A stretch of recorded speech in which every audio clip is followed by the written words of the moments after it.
Go. Well, shoot. I have no. Every time that happens, it almost breaks my thing. Okay. So as you guys can probably see, this is not some type of professional environment that I'm doing this in. This is just me generally doing a setup. So to anybody who's coming through here, and this is going to be your first time, this is the first time that I'm actually doing this myself. So this is not necessarily for new people popping through, although anybody who pops through is more than welcome to hang out and be a part of this. Mostly this is going to be a series I'm going to be adding to a separate playlist. So as you can see, as usual, I'm just a country dude who boom. What's up, Medi? Good morning. Popping through here. Thank you, buddy. I haven't seen you in a while. Hope you've been doing good. But yeah, so this is a series that we're going to be doing on the channel going forward, popping into a separate playlist where we're going to just be doing a straight up actual Bible study that's going to be not necessarily theological. It's going to be more scholarly than anything. So everybody's welcome to come through. Not going to be doing any debates. Again, this is not going to be necessarily speaking a theological study. But here on this channel, I personally am a Christian, a person of faith. I welcome all people of all walks of life. I'm not going to be necessarily, as we get into the actual information, going to be reading through a bunch of comments. So good morning. So Mick, thank you for being here. Thank you for popping through and listening. So I definitely understand you're at work, so you won't be able to do a whole lot of moderation. But in it as well, if any of my regular people pop through during this time. Also, Mick, sorry that I wasn't able to before. Oh, by the way, I know you asked Medi, you haven't seen what happened with the name change. So it's no longer just straight up Douglas Moon. Because even though this is going to continue to be a channel where I also do fragrances and reviews, I'm also going to start talking about other aspects of my life and featuring more family stuff. So, but yeah, Mick, thank you for popping through, buddy. Like I said, I know you're not going to be able to do moderation stuff right now, but I am sorry that I haven't been able to get back to your Instagram messages just yet. So, but again, as I do these series where we're kind of going through this information together, again, up front, I'm not going to be necessarily able to keep up with consistently comments like I normally would do during like the fragrance streams and stuff like that. I'm not going to be doing arguments and discussions with people who pop through like random strays and stuff like that, because that's not the point of this. It's just mostly to go through some information, because I myself am a Christian believer. But again, my journey to how I even got here and what that really even means, can mean all kinds of stuff to you ahead of time. But I believe that it is very bothersome in today's world. It always has been, where people clash over beliefs or lack of beliefs, as if we need to be doing something like that instead of just working together regardless of those beliefs to be humans and to try to do a better thing on this earth, to be better to one another, regardless of disagreements. But a lot of that happens due to a common misunderstanding of one another. So again, not going to be here to argue with people or debate, because this is not going to be purely theological. Although during the after the study portion, we will be getting into just general hanging out, talking like we usually do. But yeah, so going in the future, ones that are going to be part of this playlist and this Bible study in particular, and before we start studying other religions and beliefs as well, it won't be this much of an introduction. But this is the first time that we're doing this. So we're using, as we do this, the SBL study Bible. This is not a theologically driven study Bible. I'm also going to be diving into the Catholic Study Bible, 3rd edition, to do introductory information and teachings. But this series is going to be something because I'm passionate about religious histories. And even though theology is very important, and things like your exegesis and hermeneutics and stuff is important for a believer in and of itself, it is not really important to people who are not already a believer. So hello, thank you, it's Jeff, for popping through. So this series is going to be basically getting into that and helping you guys learn some information. And if you're curious about this kind of subjects, but there will be, again, me talking about my personal beliefs kind of blended in at different points. With all that being said, just wanted to wait for, or I wanted to originally wait for a couple people to be able to get through here. We're about to get started. Like I said, if you are also a Christian like me, and I don't really care about your denomination, I don't need to know necessarily speaking your theological backgrounds, you're going to hear information, because this is a secular, like the people who are scholarship behind the SBL Study Bible were secular scholars along with believing scholars and people of all different kinds of faiths. So you are not going to get information out of this that's just going to reinforce, maybe if you're a Baptist, if you're this or that and the other. The information that we go through here is going to be a little difficult to swallow for some people who are maybe fundamentalist believers, things like that. And I'm not saying that I endorse everything that is necessarily taught here, but this is up-to-date scholarship for people who are interested in biblical history, biblical studies. So for me, I recommend, regardless of what your theological leanings are, or even what religion you are, or beliefs or lack thereof, even if you're an atheist and you're just curious about Christian histories or the Bible, if you're interested in that, the SBL Study Bible is my personal recommendation to get you started if you want to start going through that kind of information. So with that being said, Yuvraj, thank you for coming through, buddy. I actually, Yuvraj, if you're okay with it, I might make you a mod as well. So for however long you maybe are able to hang out, and John Jones as well, I might as well make you a Dr. Fish. Good morning. So I might also make you guys mods as well, so you can probably help, because like I said, once we start diving into this information, I'm not going to really be keeping up as much, except for in between chapters and gaps as we do this. So I'm not going to be able to really handle or watch out if like people come through and start saying like, inappropriate stuff, start like trolling or something. I don't care if people disagree. That's not what this is about. But I don't want people saying like gross, inappropriate things that maybe like younger people, if they pop through, don't want them to see. So John Jones, if that's cool with you, you mind if I add you as a mod before we really get started?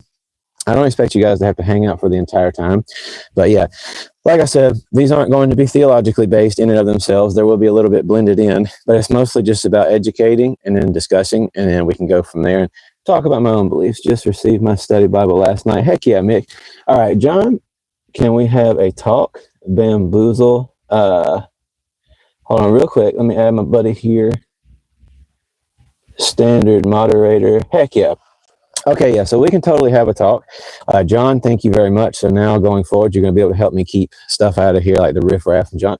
Again, I'm not encouraging people to, I'm not encouraging people to say if you see somebody disagree with my beliefs or your beliefs or something that you have to kick them out of here. I'm just saying if people are being rude. So with that being said, we're about to get started. This is going to be some dense information to some extent or another. This might fall flat or be exceptionally boring for certain types of people. But again, that's okay. That's not what we're here for. So like I said, in between chapters and pieces, I will check the chat and hang out with you guys. But for the most part, when did you find God? So I'm going to, like I said, save questions for in between the chapters as we do this so we can stay focused and make this a legitimate series. But for me personally, I would say, I guess probably around, well, maybe when I was very young, but like, and to the degree that I'm at now, this journey started, and it's always a journey, regardless of who you are, what you believe in. My personal journey started around 6 or 7 years ago, for the most part. So with that being said, you guys are welcome to chat amongst yourselves into the comments and stuff, but riff raff, why I never, yeah, that's what's up. But so we're getting into the SBL Study Bible. Again, this is not a theologically based study Bible. It's more up-to-date academic scholarship, but the information as well is not necessarily something I completely always endorse. I'm not going to get into that kind of stuff, but this is to keep you guys to learn maybe where scholarship is at this point. So starting with the actual introduction of the Bible, I'm about to begin reading. Again, if you guys want to talk amongst yourselves in the comments, that's totally fine, but I will try to get to your questions as I can. And remember, these are not necessarily my words. These are just what is written here, and we're going to talk about it. So with that being said, overview, introduction to the Bible. The Bible is the world's all-time bestseller. For more than 2,000 years, people have been copying, translating, printing, annotating, selling, and buying the Bible. Many who buy it then read it and study it at home, in churches, and synagogues, and in schools from pre-kindergarten all the way through college and graduate school. Some people, such as rabbis, priests, pastors, and biblical scholars, make a career of teaching and studying the Bible. People study the Bible because it fascinates them. Its stories draw them in. Its laws and prophecies call them to account. Its poetry gives voice to a whole range of emotions such as grief, anger, joy, awe, and love. The Bible teaches on all aspects of human condition, from family relationships to political power, war, race, nature, food, sex, suffering, and death. Most fascinating of all is its main character, God, who creates and sustains the heavens and the earth and calls humans into relationship with the divine. Now again, just want to take a moment, like I said, in between these little chapters, I'm going to pause just to take a little bit to explain. This is not for people who are coming through, like, again, I personally am a Christian, but whether you're Jewish, Muslim, anything in the world, atheist, doesn't matter. We're not going to be doing these studies to be purely theological. A lot of this is going to be actually talking about what up-to-date, all across the board scholarship is teaching. And to me, from all these years of studying and studying under people who are scholars and had their PhDs, This information is fairly accurate to at least what's being represented. This doesn't have to reflect in your own personal beliefs. And no, I'm personally not Muslim. Just to answer you, he's timed out. I don't know. Great job, Mr. JJ. Okay, I don't know if I missed anything, but again, going to get back to it. So going from there, those who study the Bible have usually inherited one of the religious traditions that hold it sacred. So again, a Christian, Jewish, anything in between, as well understanding that Islam in and of itself is an Abrahamic faith, although they don't necessarily endorse or have to read the Bible as it is. So the biblical text and its God, however, have not remained constant across those traditions as they developed over the centuries. For Jews, the Bible has three components. First comes the law, or the Torah, given to the people of Israel by the one creator God and recorded in the 5 books of Moses. Second is the prophets, or the Nevi'im, which includes the former prophets who wrote the 4 histories of Israel and Judah, followed by the latter prophets whose spoken oracles were transcribed and collected into 4 more books. The third component includes the 11 writings. Again, we're talking about the Hebrew scriptures is what I refer to them, or my friends in scholarship refer to them, but this is the Old Testament for this point of time. So the writings, the Ketuvim, which contain prayers, wise sayings, more histories, and apocalyptic visions. The law, prophets, and writings, written in Hebrew with a touch of Aramaic, are drawn from the literature of ancient Israel. So we're going to go through a list. And again, I just want you to understand, I know for a lot of people who pop through here, this is going to be boring information. I know some of this might be information that you're not comfortable with, depending on your personal beliefs. Or again, maybe you're fully comfortable just learning this stuff because you have a lack thereof beliefs. But the point of this, again, is education and not necessarily straight up theology, even for me as a believer. So the books of the Hebrew Bible consist of the law, Genesis, Exodus, Leviticus, Numbers, Deuteronomy.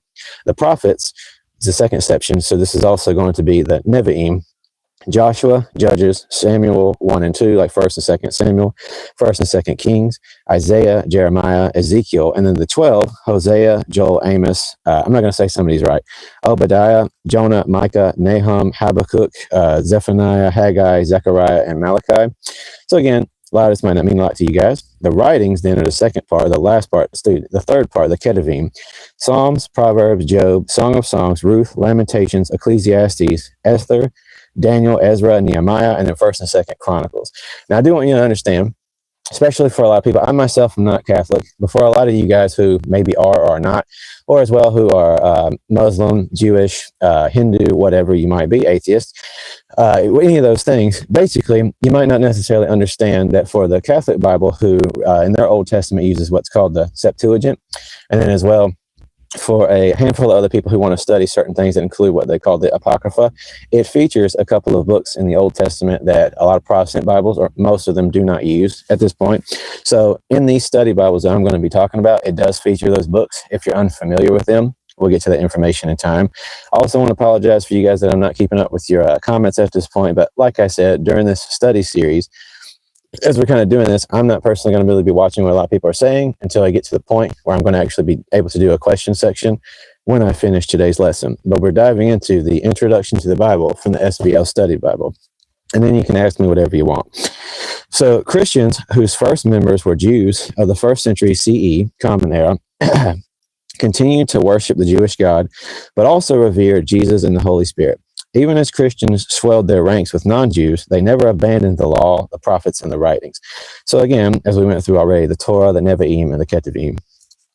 They came to call these books the Old Testament, or again, in scholarship, a lot of times, the Hebrew Scriptures, as they're referred to.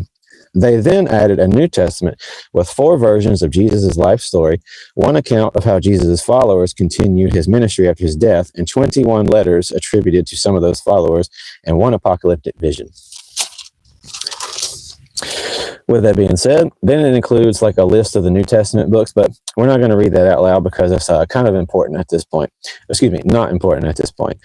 Since the trade language of their world was a common dialect of Greek, most early Christians knew the Old Testament in its Greek translation called the Septuagint, which again, I know this is going to explain that, but like I said, technically speaking, it featured some of those books that are going to be a part of as well, the Old Testament that a lot of Protestant or most Protestant Bibles don't use at this point. Just some information for you guys to learn.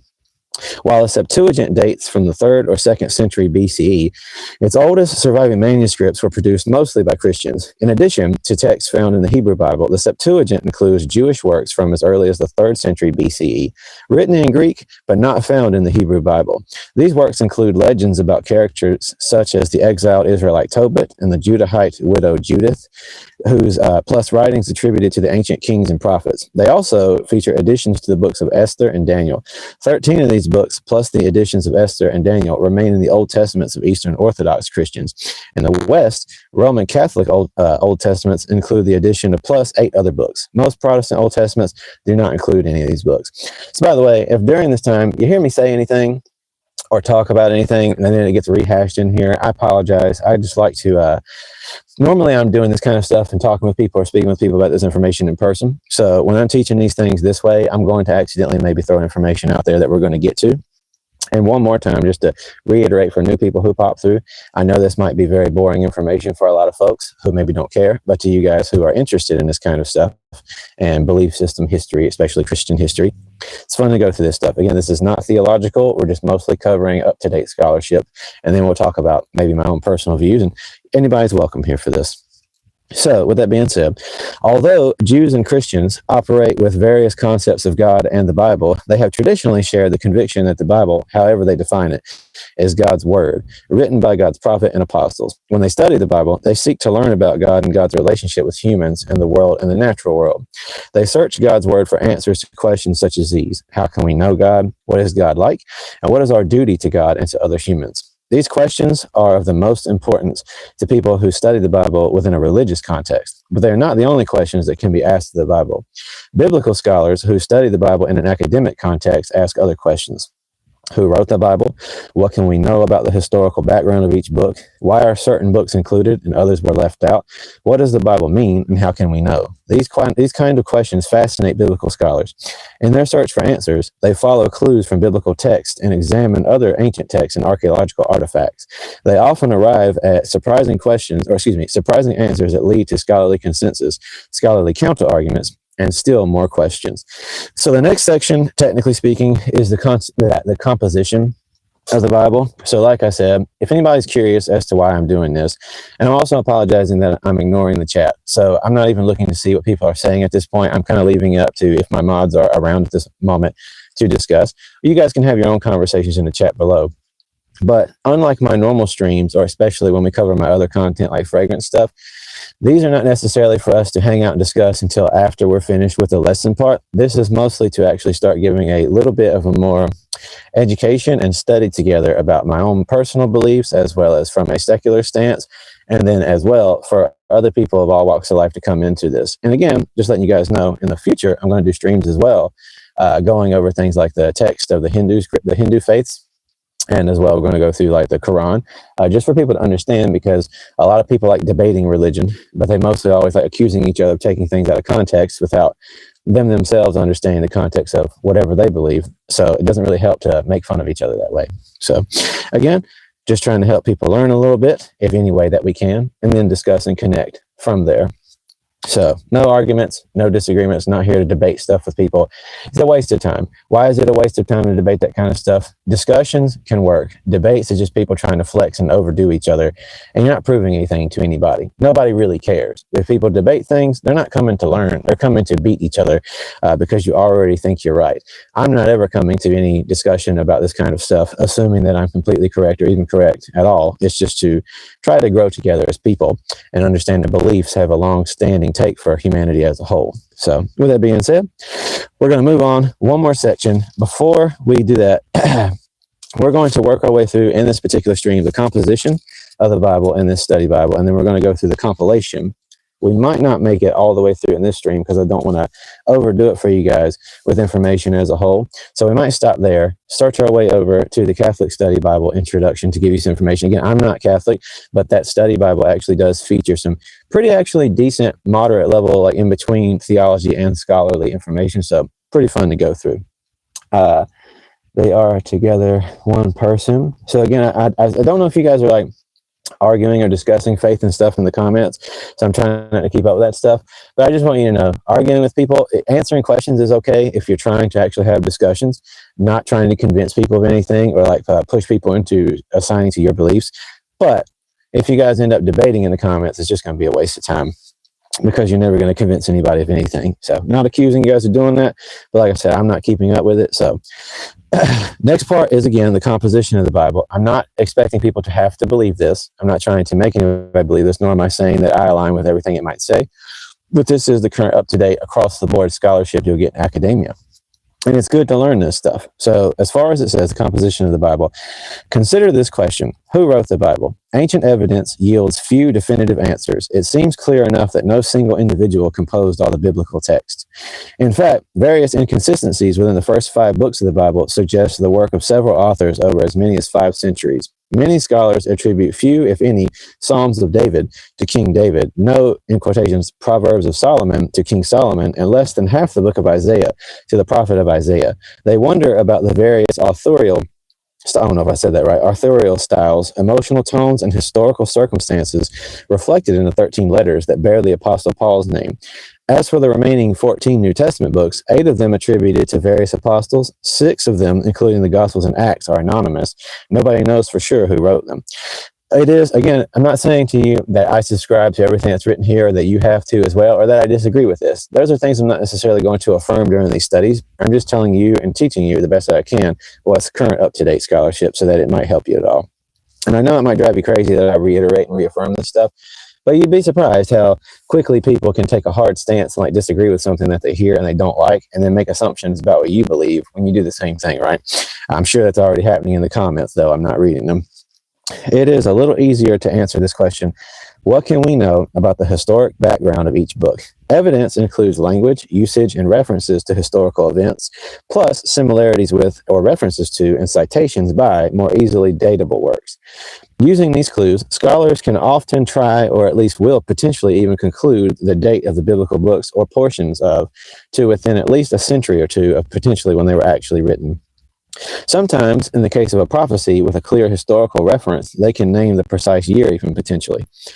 More broadly speaking, we may safely say that the Bible was written in the context of empires. By the end of the 10th century, there were 2 Israelite monarchies, one headed by the Judahite descendants of King David in the south, and the other by a series of dynasties to the north.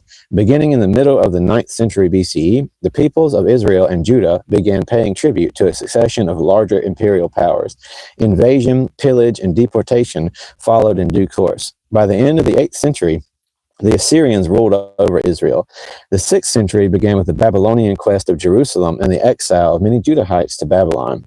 It ended with their restoration under the Persians. Then, toward the end of the 4th century BCE, the armies of Alexander the Great swept through.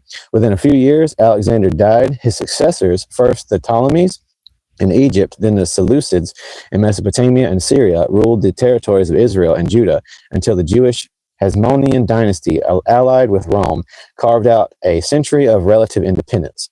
They paid tribute to Rome until Rome subjugated them in 63 BCE. And again, I don't want to hear anybody like tripping out about BCE and CE, Common Era before Common Era, in these texts, because again, these are scholarly works and stuff. So I don't personally care. Again, I'm personally a Christian, but again, I don't care about that kind of stuff, but I know some people, especially like severe fundamentalists, no offense, get bothered by that kind of stuff. Like, how dare you not say before Christ and after death? So I'm doing these studies for exactly that. I want to kind of break apart what people in America especially call fundamentalism, because I think it's very bad for communication. It's kind of like how you end up seeing those people standing on street corners, like yelling obscenities at stuff and trying to attack people in the name of Jesus through a megaphone. It's very interesting if you actually read the gospel. This is a stance that I'm going to take real quick, by the way. As a Christian, if you actually ever do read the Bible and you actually read what Jesus did throughout the gospels as it is written and taught, the way that he personally reached people very often was like the complete opposite of that. So if you ever do see people standing out there screaming at you, telling you you're going to hell, and they're acting as if they assume that's going to make someone even remotely care what you've got to say, that's not being smart. And I'd like to believe that anybody of any faith would believe that their teacher, prophet, or whatever did not want you to act like an idiot when you're trying to communicate with people. So intelligence, guys, and community connection. That's kind of what we're aiming for here. So that's the whole reason I'm doing this, is so we can learn stuff together, discuss stuff together at the end of it, and then try to grow a little bit at a time. So also, just one more time, I have to say this. I don't know if people are arguing or saying rude things to each other or whatever in the streams or in the chats and stuff, but what's going on? What's up, Redbeard? Super happy to see you here. I appreciate you. But yeah, moving forwards into the next part, we're still going through the composition as it is written in here. One more time, this is not necessarily stuff that maybe I subscribe to or that I'm telling you have to. This is just up-to-date scholarship, and we want to understand what these things say. Imperial interest in Israel and Judah can be described in 3 words: location, location, location. With a sea to the west and a desert to the east, the narrow strip of Israelite and Judahite land served as a highway connecting 2 prosperous civilizations fed by mighty rivers. And if you guys know, obviously throughout history, like if you ever read any books detailing, which can be really dense about the histories of dynasties through ancient Egypt and so forth, most of our human development happened of people trying to be close to water sources. And I think that's kind of like a no-brainer. Why would that be important for people to be able to have water to drink to survive? And as well, kind of like vegetation grows there naturally. So if you own land or you claim territory near water sources, you were going to be in charge of a lot. People fought over that kind of stuff. But anyway, with that being said, the Mesopotamian kings to the northeast and the Egyptian pharaohs to the southwest faced each other across the territories of Israel and Judah. This is why many of the latter prophets, Isaiah through Malachi, warn about dangers from Egypt, Assyria, and Babylon. The 5 books of Moses, aka Genesis to Deuteronomy, describe Israelite captivity in Egypt, while the former prophets, Joshua to 2 Kings, narrate the histories of Israel and Judah, culminating in their respective conquests by Assyria and Babylon.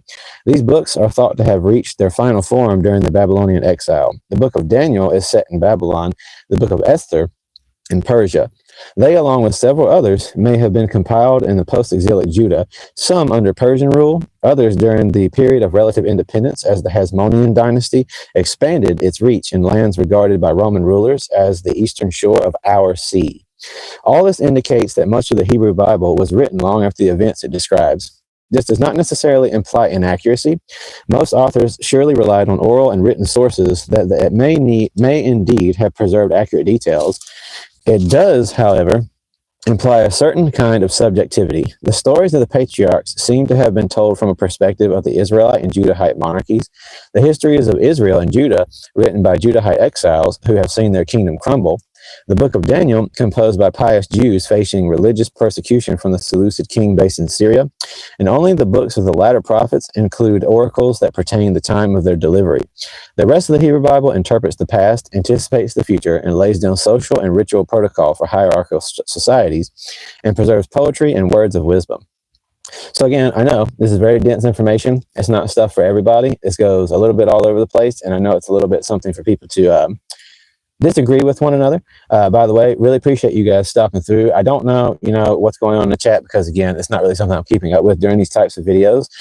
These are strictly going to be focused on the information because, unlike my normal streams, I want people to be able to go back through these as a series as I actually put them in a little playlist when you come to the channel. So really appreciate every single one of you guys who pops through and has, if you do have questions, please try to hold them out if you stick around. But yeah, definitely making these videos for people to be able to go back, kind of hear the information. And in the future, there won't be as many gaps and explanations and introductions, just trying to set the tone as we get started with this very first one ever. And one more time, these are not theological studies, although I am a Christian. These are going from a scholarly consensus of the update so that you guys can hear the info, think about it how you want, and then we can discuss those things going forwards. On the other hand, it is getting excessively toasty in here. This is one of those, I don't know if you guys, where y'all live, but when you live in North Carolina, or probably my flub, if you guys live in parts of the American South, or even places where it gets really all over weather, definitely sucks when the days start off super chilly in the morning, and the next thing you know, it's like burning up hot. But yeah, we're going to go from there. So we're almost finished with the composition of the Bible, and then we're going to be going into potentially the last passage of actual reading we're going to do today before we get into discussion. This part, sorry guys, I got to turn on some air for a little bit. This part is going to be, okay, where was we at? Sorry, you guys. I'm going to reread this last passage, and then we're going to get into the next chunk. So, the books of the Hebrew Bible or Old Testament are written over the course of many centuries under domination of several empires. In contrast, the New Testament books were written within 100 years of the domination of one empire, that is Rome. Scholars attribute the earliest books of Paul, who sent letters to his followers in the 50s and early 60s Common Era. Again, nobody get upset about BC, BE, all that stuff. The remaining books were composed after the Jewish War. This war, a revolt by Jews against Rome, began in 66 CE and reached its highest pitch in 70 CE with a 5-month siege of Jerusalem that resulted in the destruction of its temple. It marked the consequent transfer of Jewish leadership from temple priests to members of a learned sect called Pharisees. It also marked a transfer of leadership in Rome from the Julio Claudian to the Flavian dynasty, whose founder, Vespasian, and his son Titus had successfully trounced the Jewish revolutionaries. The Roman Empire and its hierarchical structure, don't know if I pronounced that right, set the stage for the New Testament literature. The Gospels relate that Herod Antipas, the Jewish ruler of Galilee appointed by Caesar Augustus, gives the order to decapitate Jesus' forerunner, John the Baptist. Jesus, thought by his followers to be the Messiah, the anointed king who would inherit David's throne, predicts the Jewish war.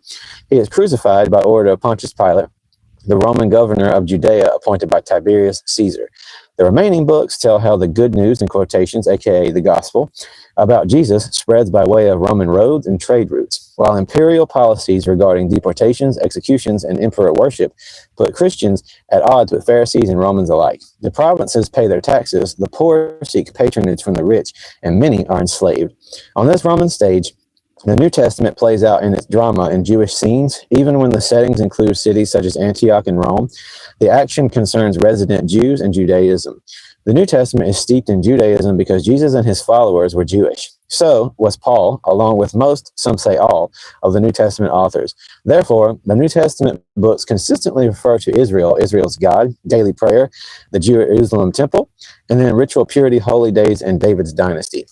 So that whole section covers, as far as this teaches, the compilation of the Bible, at least. And I know I know that was a lot of information, and I know that this is probably a little bit difficult for people who are coming through here to be like, why do I care about all this? What's the point of this? Again, I personally love studying my own faith and then religious histories and the text so that you can have a better, less maybe theological grasp, but maybe more of a historical, to the best of our abilities and knowledge. Understanding this is still, in and of itself, people coming to conclusions based on information and what we have. I think that this stuff is very important for people who are into faith or people who are of different faiths who are curious. But as well, that's why it's important to try the best to do this same type of stuff with other people's beliefs, not to degrade them or dismantle them, but to understand where people are coming from. Because even this information right here, without it, the best that you can get from it and the best we can understand the history of communities and cultures, you're really not going to understand where people are coming from. And then you're just going to be arguing ideas, right? This is still ideas ultimately. But for the most part, a lot of time you just got people fussing and fighting with each other and arguing with one another about this kind of stuff. So I don't want you to take this as like I want you to believe this, but I just want to reiterate to new people stopping through. I want you to understand this is what is, currently the consensus, and this is information that is helpful for us to go forwards and to learn and stuff we're going to discuss in the future. So there is one more section that's quite lengthy as far as this little bit that we go to goes, and then it's going to get into the study of the Bible. I'm reading all this bit by bit for the sake of the fact that it gives you a good grasp of information, but I am going to pause here shortly so that we can kind of do a little bit of a discussion time, if that's something you guys would like to do. But let me see. Hey, brother, any tips for debilitating anxiety? The heart of discerning acquires knowledge, for the ears of the wise to seek out. So that is something important. Even though this is not a theological study, and also, like I said, I'm not going to be able to really help you guys full throttle with answering questions just yet while we're going through this, because that's not how this is going to start. And I want people to go back and be able to watch this. We are going to do just a few actual passages reading, some important stuff. We're going to read a little bit of Proverbs 1 today, just for the sake of, again, maybe a little bit of devotional time beyond just the education. So if you guys want to stick around, but I do not anticipate a lot of people enjoying this. That's not what it's for. It's just for people who are interested in it and to have fun and make this a part. But to my friend here who's asking any tips for debilitating anxiety, I'm going to take a side pause, and I'm going to put that a little bit later on and get back to you about that. So I do want to stay consistent for people who are rewatching, but I do have some information I can give you, or anybody in the chat who's willing to try to take a shot at this if you're sticking around. Please, I always welcome people in my chat. If you're coming from a place of compassion, even if we disagree on like core beliefs on certain things like faith, if you see people in these chats who are just trying to express themselves and struggling, feel free. I welcome you to try to help each other out. That's all I want to do is encourage. I don't care what your beliefs are. If you're Muslim, Hindu, atheist, whatever. If you see people who are in here maybe just struggling and need a little bit of help, please encourage each other. Be there for each other. 100%. That's something I want you guys doing because this is a community that I'm trying to have here where we unite. So next up, the compilation of the Bible as according to this and current scholarship. So then this is going to be lengthy. Be prepared, buckle up if you're going to stick around. And we'll save questions for later. The New Testament books also consistently refer to Israel's scriptures. By the time of Jesus, the Hebrew Bible had long been regarded as the dispository of Jewish tradition. The law and the prophets were recited regularly in synagogues. Recitations, or recitations, again, I don't pronounce everything properly myself. Sometimes I don't even say my own name right. Recitations were sometimes accompanied by the standard oral translations necessary for conveying the ancient Hebrew text into Aramaic, the language of the ancient Near East. Psalms were sung in the Jerusalem temple. The New Testament writers, therefore, refer to the law, the prophets, the Psalms, and other writings, often interpreted them in the light of their belief that Jesus was the Messiah. These books were not the only Jewish literary works of their day. Others circulated throughout the ancient world. They included the books that wound up in the Septuagint, along with many that did not.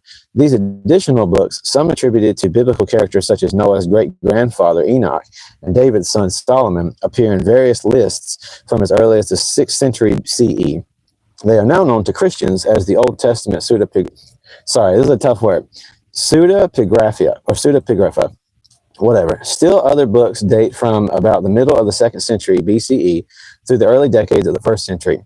These books, written by pious Jews who lived apart from the political and religious centers of the day, were discovered in the 1940s among a cache of scrolls hidden near a ruined settlement by the Dead Sea, aka a lot of you probably heard before of the Dead Sea Scrolls. Just out of quick statements for anybody who's popping through, who's new here, who's probably curious. Just letting you know, I am a person who for the longest time has just been strictly a fragrance review channel. Probably wondering then, why in the world are you doing Bible studies and reading through a studied Bible? So just as a very simple summary, for quite some time, I've been enjoying doing these live streams and spending time with you guys. Answering questions and discussing life, people's struggles, sobriety. Like for me, 7 years sober means a lot to me to be able to encourage and be there for people who are going through sobriety or substance abuse problems themselves. Never here to debate. Debates are worthless. They can be there for fun, but they're worthless for like convincing people of beliefs because all you're doing is flexing and arguing about stuff. And you can't prove things to people in so many ways. Instead, you can just discuss, connect, and think through things together and go one side or the other. So as a person who's a Christian, who loves everybody who pops through here and talks and hangs out, normally, especially like this evening when I do my fragrance streams and we're just chilling, talking about fragrances in life, I'll answer you guys' questions as much as possible, like we hang out. That's what we normally do. But I've decided, to start doing this series because of that very issue, that when I first came to faith as a child and then left faith, and then so many people who I know who are Christian, Muslim, Hindu, all kinds of people I've met, don't even know their own scriptures or faith or history very well to even have a very robust concept of what you even believe and really kind of understand that beyond just what maybe some person told you or taught you at one point in time. I think that's a horrible way to embrace the world because that's how we have all these arguments and major discussions. Like, I don't want people to agree with just anything and everything. But I do want people to learn more about their own beliefs before you go out there shoving them at people. It's okay to spread good messages, just like the gospel, the good news. It's okay to want to lovingly share a good message that's very crucial to you and your soul. But on that flip side, it doesn't really do any good to be out here attacking people and coming at somebody if you barely even have a remote grasp of what it is that you yourself are standing behind. So that's kind of my point. As we go through the scriptures, as we go through as well, in the future doing studies of the Quran, as we do studies of the Bhagavad Gita and the Dhammapada, it isn't so I can try to convince people what to believe. It's that we can have an idea together and maybe learn, what do these things even say? Can we extract any information from them and understand that all people are seeking truth? Some of us believe that we have more of that truth, but you're not going to do anything good, be a service to the people of this world. You're not going to be able to be a light for the world if all you're doing is fighting people all the time and looking for people to disagree with. That's not how it works. If you're a Christian like me, that's certainly not what Jesus wanted you to do. If you're not a Christian, if you're Jewish, that's certainly not what you're supposed to be do. I'm also wanting this to be known. I'm not going to ever say the Y word. I'm going to stick with Adonai out of respect for Jewish peoples. So just a little bit of information, just my own personal opinions. But again, everybody's welcome here. Not here to fight with you guys, just sending nothing but love and a continual education. And you guys are more than welcome to restart these videos and skip parts that you need to so that we can actually get to the crypt of it. So going forward, following, and I'm sorry this is super dense information, but this is the only way we can learn together. So please just try to be patient, work through it at your own pace. Following the loss of the Jerusalem temple in 70 CE, Jewish practice centered on observance of prayers, holy days, and purity regulations in homes as well as in synagogues. By the way, sorry I do my hand motions if you're watching too much. This is just kind of how it helps me focus. The Pharisees, who came to be known as rabbis, established schools to train young men in the traditions of interpreting the law. Again, the first couple of books of the Old Testament, often in light of the prophets and various writings. So the Nevi'im, the Ketuvim. Their traditions of interpreting the law, their interpretations laid the foundation for Judaism as it is known today. As early as the 1st century CE, and certainly by the 200 CE, again, Common Era, the rabbis had agreed on which writings would be studied, along with the law and the prophets. They included books attributed by David, or to David, the Psalms, to Solomon, the Proverbs, Ecclesiastes, and the Song of Psalms, and then the prophet Jeremiah, Lamentations. They also included a brief tale concerning David's family origins, Ruth, pretty fun little story, and the book of Esther, which, although it never mentions God, tells the story behind the popular holiday of Purim, which even I, until recently, didn't know anything about. By the middle of the 10th century, leading rabbis had accepted a copy of the early medieval Masoretic text as the standard version of the law, prophets, and writings. The Hebrew Bible, its contents and wordings, was now, for lack of a better word, canonized. I was literally about to stop and do a break to explain what canon means, but it's about to do it right here, so I'm sorry for those random little breaks. The term canon refers to a collection of books held sacred by religious communities and deemed by their leaders as authoritative for belief and practice. The Bible is the Bible because it was canonized. In accepting the Masoretic text, the rabbis elevated it above other versions, including Hebrew text of the Bible still hidden among the Dead Sea Scrolls, ancient rabbinical quotations of older Hebrew texts, and the Septuagint. Likewise, Christians authorized certain books and wording while sidelining others. Their process, however, evolved somewhat differently from that of the Jews. With regard to content, each of the three major Christian traditions, Roman Catholic, Eastern Orthodox, and Protestant, developed its own authoritative collection of books. The differences found only in the Old Testament resulted from eventual disagreement over the authority of the Septuagint. The Septuagint had been translated centuries earlier for Greek-speaking Jews and was commonly used by early Christians. As Christianity spread from Aramaic-speaking Jews in Judea and Galilee to Greek-speaking Jews and Gentiles dispersed throughout the Roman Empire, the Septuagint grew in popularity. Since Common Greek was the empire's trade language, the earliest Christian authors wrote in Greek, sometimes with a distinctive Aramaic flavor. When they quoted the scriptures, they mostly quoted the Septuagint. In this way, the Septuagint became the Bible for the first Christians. So, again, hopefully you guys are kind of having a little bit of a nice time going through this. I also want to remind you guys that you guys coming here, hopefully you're not getting into arguments or debates and stuff in the comments, because I really hope you understand. If you ever see somebody post something, especially if somebody's new here, right, I want you to kind of have grace. So whether you're an atheist, a Christian, a Jew, a Muslim, whoever you are, whatever you believe in, wherever you are from, if you stick around in my chats, I want you to understand something. As a Christian, I'm going to use the term grace. A lot of people like crack jokes here in the American South, like saying using Christianese. So like, what season, how are you this season? Doesn't literally mean like season of the year, but more or less like little gaps of time of like emotional or life experiences you're going through. So you'll hear me say words like Christianese, but using terms like giving people grace, obviously everybody uses that word. But from my standpoint, from a lot of Christian standpoint, or what have you, it's like just, obviously what the definition of grace is. So if you see people who come through who are new here and they don't really know what's going on, maybe they think I'm trying to evangelize and preach or something. They don't know what's happening here. They don't know why we're studying this stuff. They might say things like out of frustration, out of disagreement, or whatever. They might have stuff out of assumptions. Just want you guys to be graceful with them and respectful, and not to try to start debates and arguments and stuff, because that's not what we're here for. We're here for growth, for learning, developing together, and community. But We do have a little bit more ways to go. Like I said, these are going to be pretty dense lessons as we work through them. We're going to stop today. And the next section that we're going to do next week is going to start up at the study of the Bible. But today we're going to read quite a bit more, and then we're going to stop with this section overall and then do a little bit of discussion. And then after like a mild little pause for me, because as you can see, I'm in the car, then we're going to do a little bit of reading out of the initial openings for the Catholic Study Bible, or maybe I'll save that for a Sunday. But again, I'm not a Catholic, but there's a lot of wonderful information in the Catholic Study Bible for people who are trying to get into scholarship and stuff, like biblical archaeology. Anyway, it remained to the first 2 centuries of the Common Era, centuries that saw the additions of books such as Tobit and Judith. Those centuries also saw the writings of Christian stories, letters, and teachings attributed to the first and second generation followers of Jesus, such as Matthew, John, Thomas, Peter, James, Paul, Mark, Luke, and Barnabas. These writings began to circulate among Christian communities where they were copied, recopied, and passed along. Local communities began to develop their own ideas about Jesus' identity and significance. The variations can be detected even in the earliest writings. For all their similarities, Matthew, Mark, Luke, and John, composed at different times and in different places, paint slightly different portraits of Jesus. While Paul's letters tend to emphasize salvation by faith in Christ's atoning death, the letter of James stresses the importance of good deeds. Again, that's something that's going to be a blend of theological stuff we'll talk about a little bit later, but this is just one more time, not to beat a dead horse, trying to help you guys out.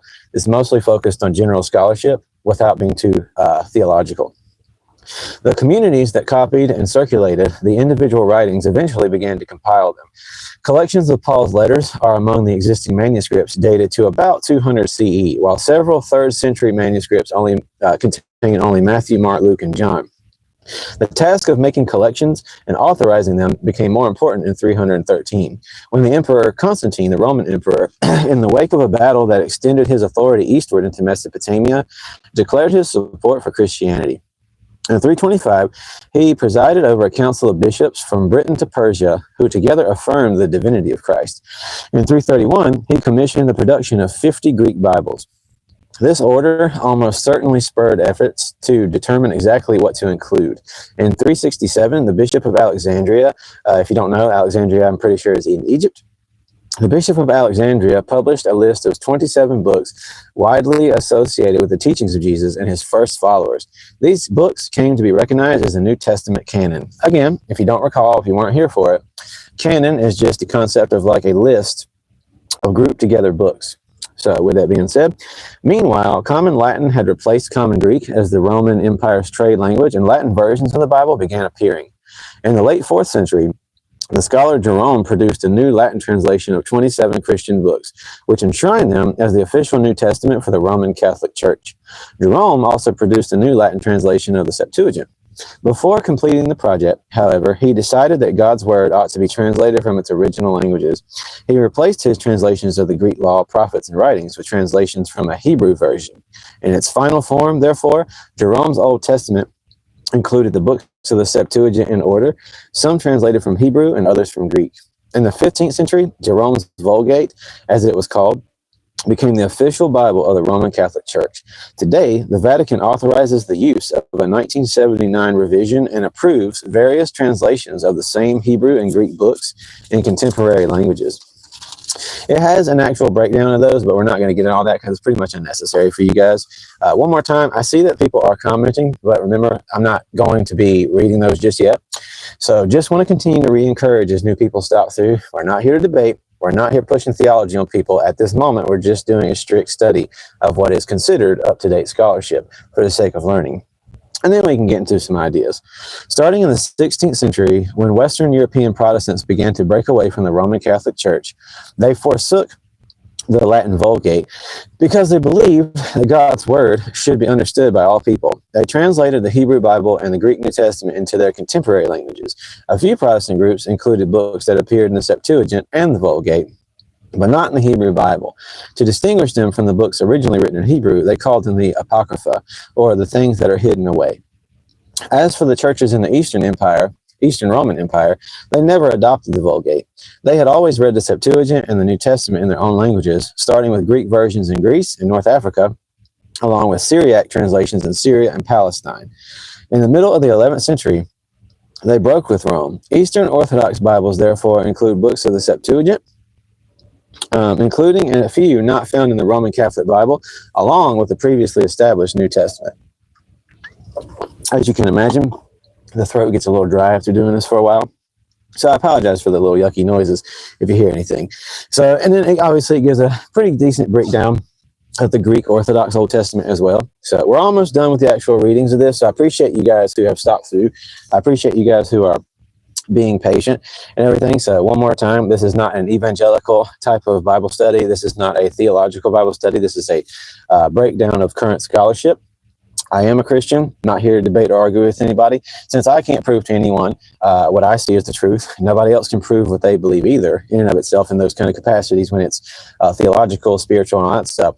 Never here to argue, never to debate, just discussing these thoughts, ideas, and trying to learn and grow together. So with that being said, if you have disagreements, you're more than welcome to have them. At certain points in time, we can discuss stuff, but if anybody's ever like seeking a debate or like to come down on each other, you're wasting your time. So with that being said, continuing and almost finished up here, thus in all three major traditions of Christianity at that time, the New Testament contains the same 27 books, while the contents of their Old Testaments differ. The wording of their Bibles differs too, because Eastern and Western traditions are based on different texts.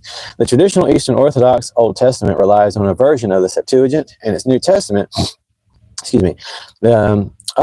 derives from the ancient Greek manuscripts known as the Byzantine texts that were produced in the Eastern Roman Empire. In contrast, modern Roman Catholic and Protestant Bibles were translated from the Masoretic texts and from so-called standard texts of the Septuagint and the Greek New Testament. These standard texts are compiled by text critics, biblical scholars who strive to reconstruct what the authors originally wrote. In the context of biblical scholarship, the term critic means someone who seeks not to disparage but to discern.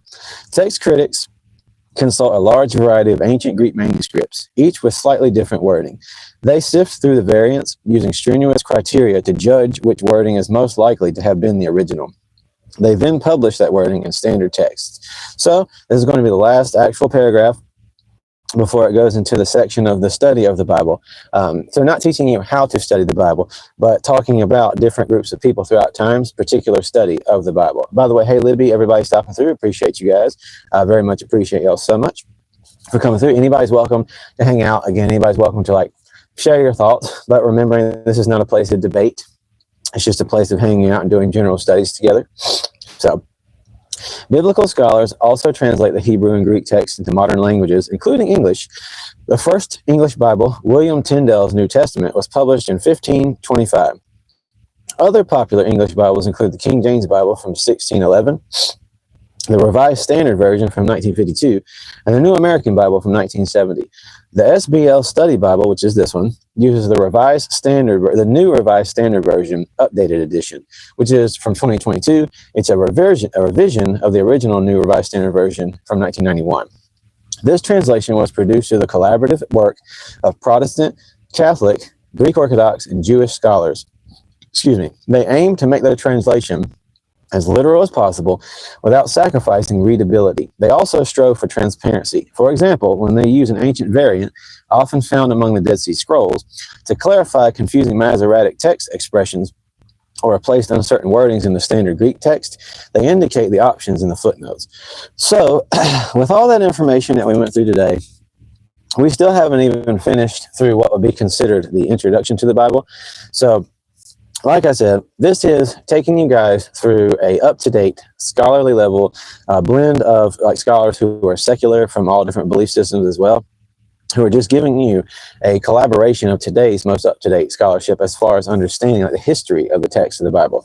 It is not diving into theology, because that's a whole different game. When people are studying to understand how to what to extract for learning and for growth and development from the Bible, in and of itself, even when I myself was like completely not a believer, and to this day, some of my best friends who are also non-believers still love reading these texts as well as other religious texts, because even as a Christian, you'd have to be a liar to say that if you really believe that all people were created and have been made in the image of God and have a spark within them of divinity, you'd be a liar if you said that people out here who developed other belief systems and stuff throughout time weren't having truths of like varying plus and minus degrees still being spoken through these things in those texts. You would see it as probably that just as they would see you, they don't have the fullness of that truth necessarily speaking. But again, this isn't stuff you can prove to anybody. and is never worth debating. By the way, I am apologizing. I'm starting to get a little bit sick, so I know it's probably gross to listen to, but that's my whole intention behind this, is that we can study these things together, try to understand some of the histories and development as scholarship sees it, while also understanding it all boils down to theories at the end of the day. I do not mean that everything I just read to you isn't truths. It's that whether you're talking about theology or you're talking about like textual criticism and all that stuff, these are the information people can draw and come to conclusions to the best of their ability based off of presuppositions as they go into studying information. So you'll never be able to prove to and fro of anything that you try to explain to people. All you can do is discuss these concepts and see how meaningful they are to you. So yes, I am a Christian. I 100% believe that Jesus came here to this earth for the reasons that he did, that we can get into at another time. Not here to evangelize, but we will be getting to those types of things at some point. But in and of itself, I still am very aware that I can't just prove that to anybody, nor is it my goal to just come up to somebody and tell you, you're wrong about everything you think, I'm right about everything I think, let's argue. That's absolutely a waste of time, and nobody will ever respect you if you do that. So that's why a conversation, just as, again, if you're an atheist and you think the Bible's completely stupid, totally fine. I get where you're coming from. Been there, and I don't think you're illogical or an idiot for feeling that way. We're in different places for different reasons. But when you see people in the name of God, in the name of Jesus, and also this applies to other beliefs as well. If you're a Christian who wants to bash Muslims because of certain things like extremists and stuff that you've heard, you're going down the wrong road, because it's not representative of like what the Quran or Islam teaches as a whole. We all, in some way or another, take from the texts that we read what we feel and what we experience based off of our own. When you hear the word presupposition, that means things you thought before going in, assumptions, basically.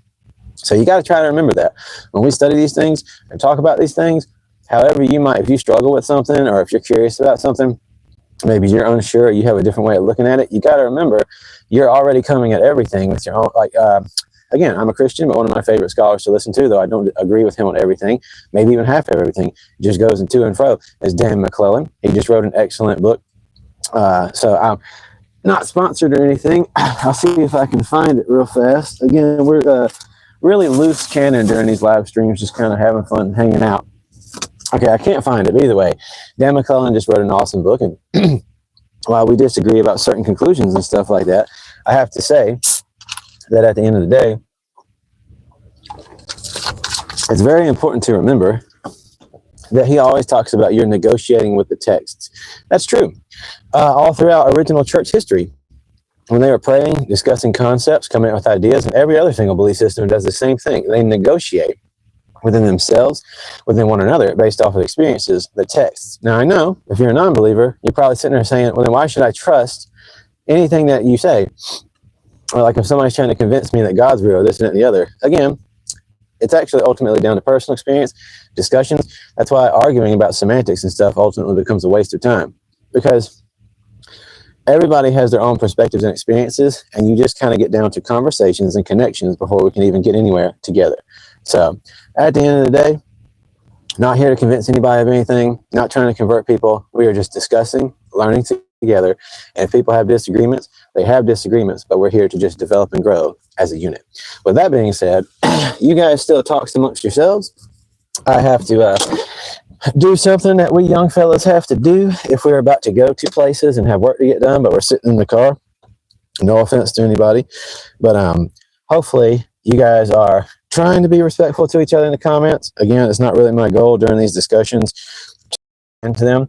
I know that takes away from a lot of what people enjoy about this channel, as far as like when I'm doing my fragrance content and stuff like that, where we answer a lot of questions and just hang out. I know that's probably not as fun when I'm not directly interacting with everybody, but just not here to debate. I'm sure a lot of those kind of comments have come through, and again, we're mostly here to learn. But I hope that you guys have been cordial with each other, and we are going to go through just one more thing before I actually shut this off.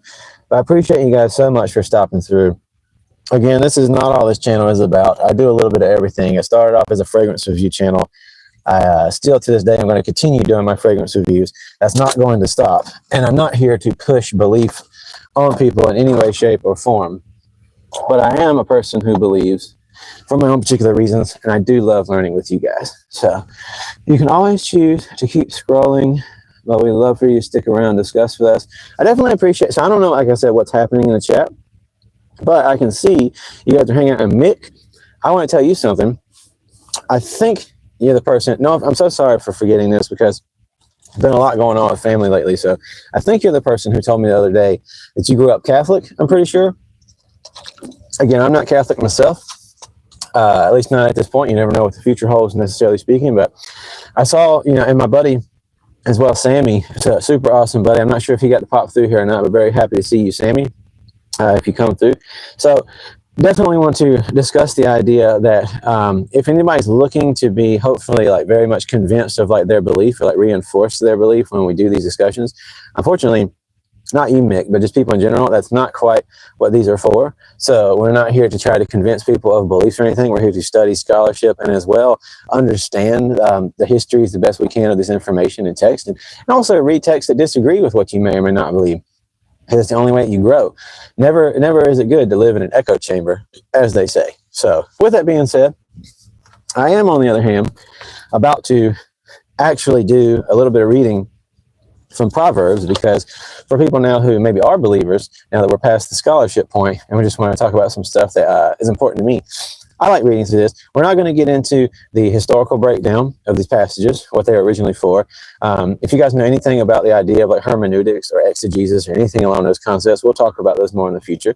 But at this point, this is going to be mildly more devotional just for a second. So to the people who are non-believers or believe other stuff, you're probably not going to like this part, kind of, but it's okay. We're not here to do that. So reading Proverbs 1 all the way through, just going through it real quick. And if you don't know what Proverbs are, it's kind of like a conglomerate of and a amalgamation, basically, of a build-up on little different things about being wise, about learning things, about just getting good information of how to kind of see the world. But this is for certain peoples of a certain times. But we can apply certain things to ourselves. Not everything. And that's one of the big failures of a lot of churches these days, no offense, is pushing on everybody to think that every single thing you see in Bibles or any religious text is going to all apply to you. They don't. They weren't written just for you. They were written for people of a certain time for different purposes. So we can take things from them and have spiritual truths come to us from them. But you have to understand that just going in. And that's not necessarily, that part of itself is not just an opinion. That is kind of how we have to think about these things going in. So anyway, reading Proverbs 1, it has a title heading, The Proverbs of Solomon, son of David, king of Israel. Remembering that we don't necessarily know, I'm not trying to tell you don't believe this, but from a non-theological standpoint, we don't actually know exactly who wrote these, and that's okay. We don't have to. For learning about wisdom and instruction, for understanding words of insight, for gaining instruction of wise dealing, righteousness, justice, and equity, to teach shrewdness to the simple, knowledge and prudence to the young. Let the wise too hear and gain in learning, and the discerning acquire skill, to understand a proverb and a figure, the words of the wise and their riddles.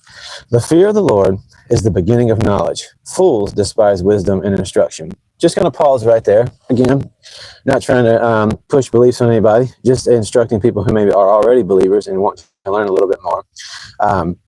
Very often, when you will see people, not to get too theological here, but when you see people talk about the fear of the Lord, there is an issue there about where different camps take that, like Calvinists versus this group and Arminians and so forth. Again, if you don't know what that is, totally fine. We don't have to get into it today.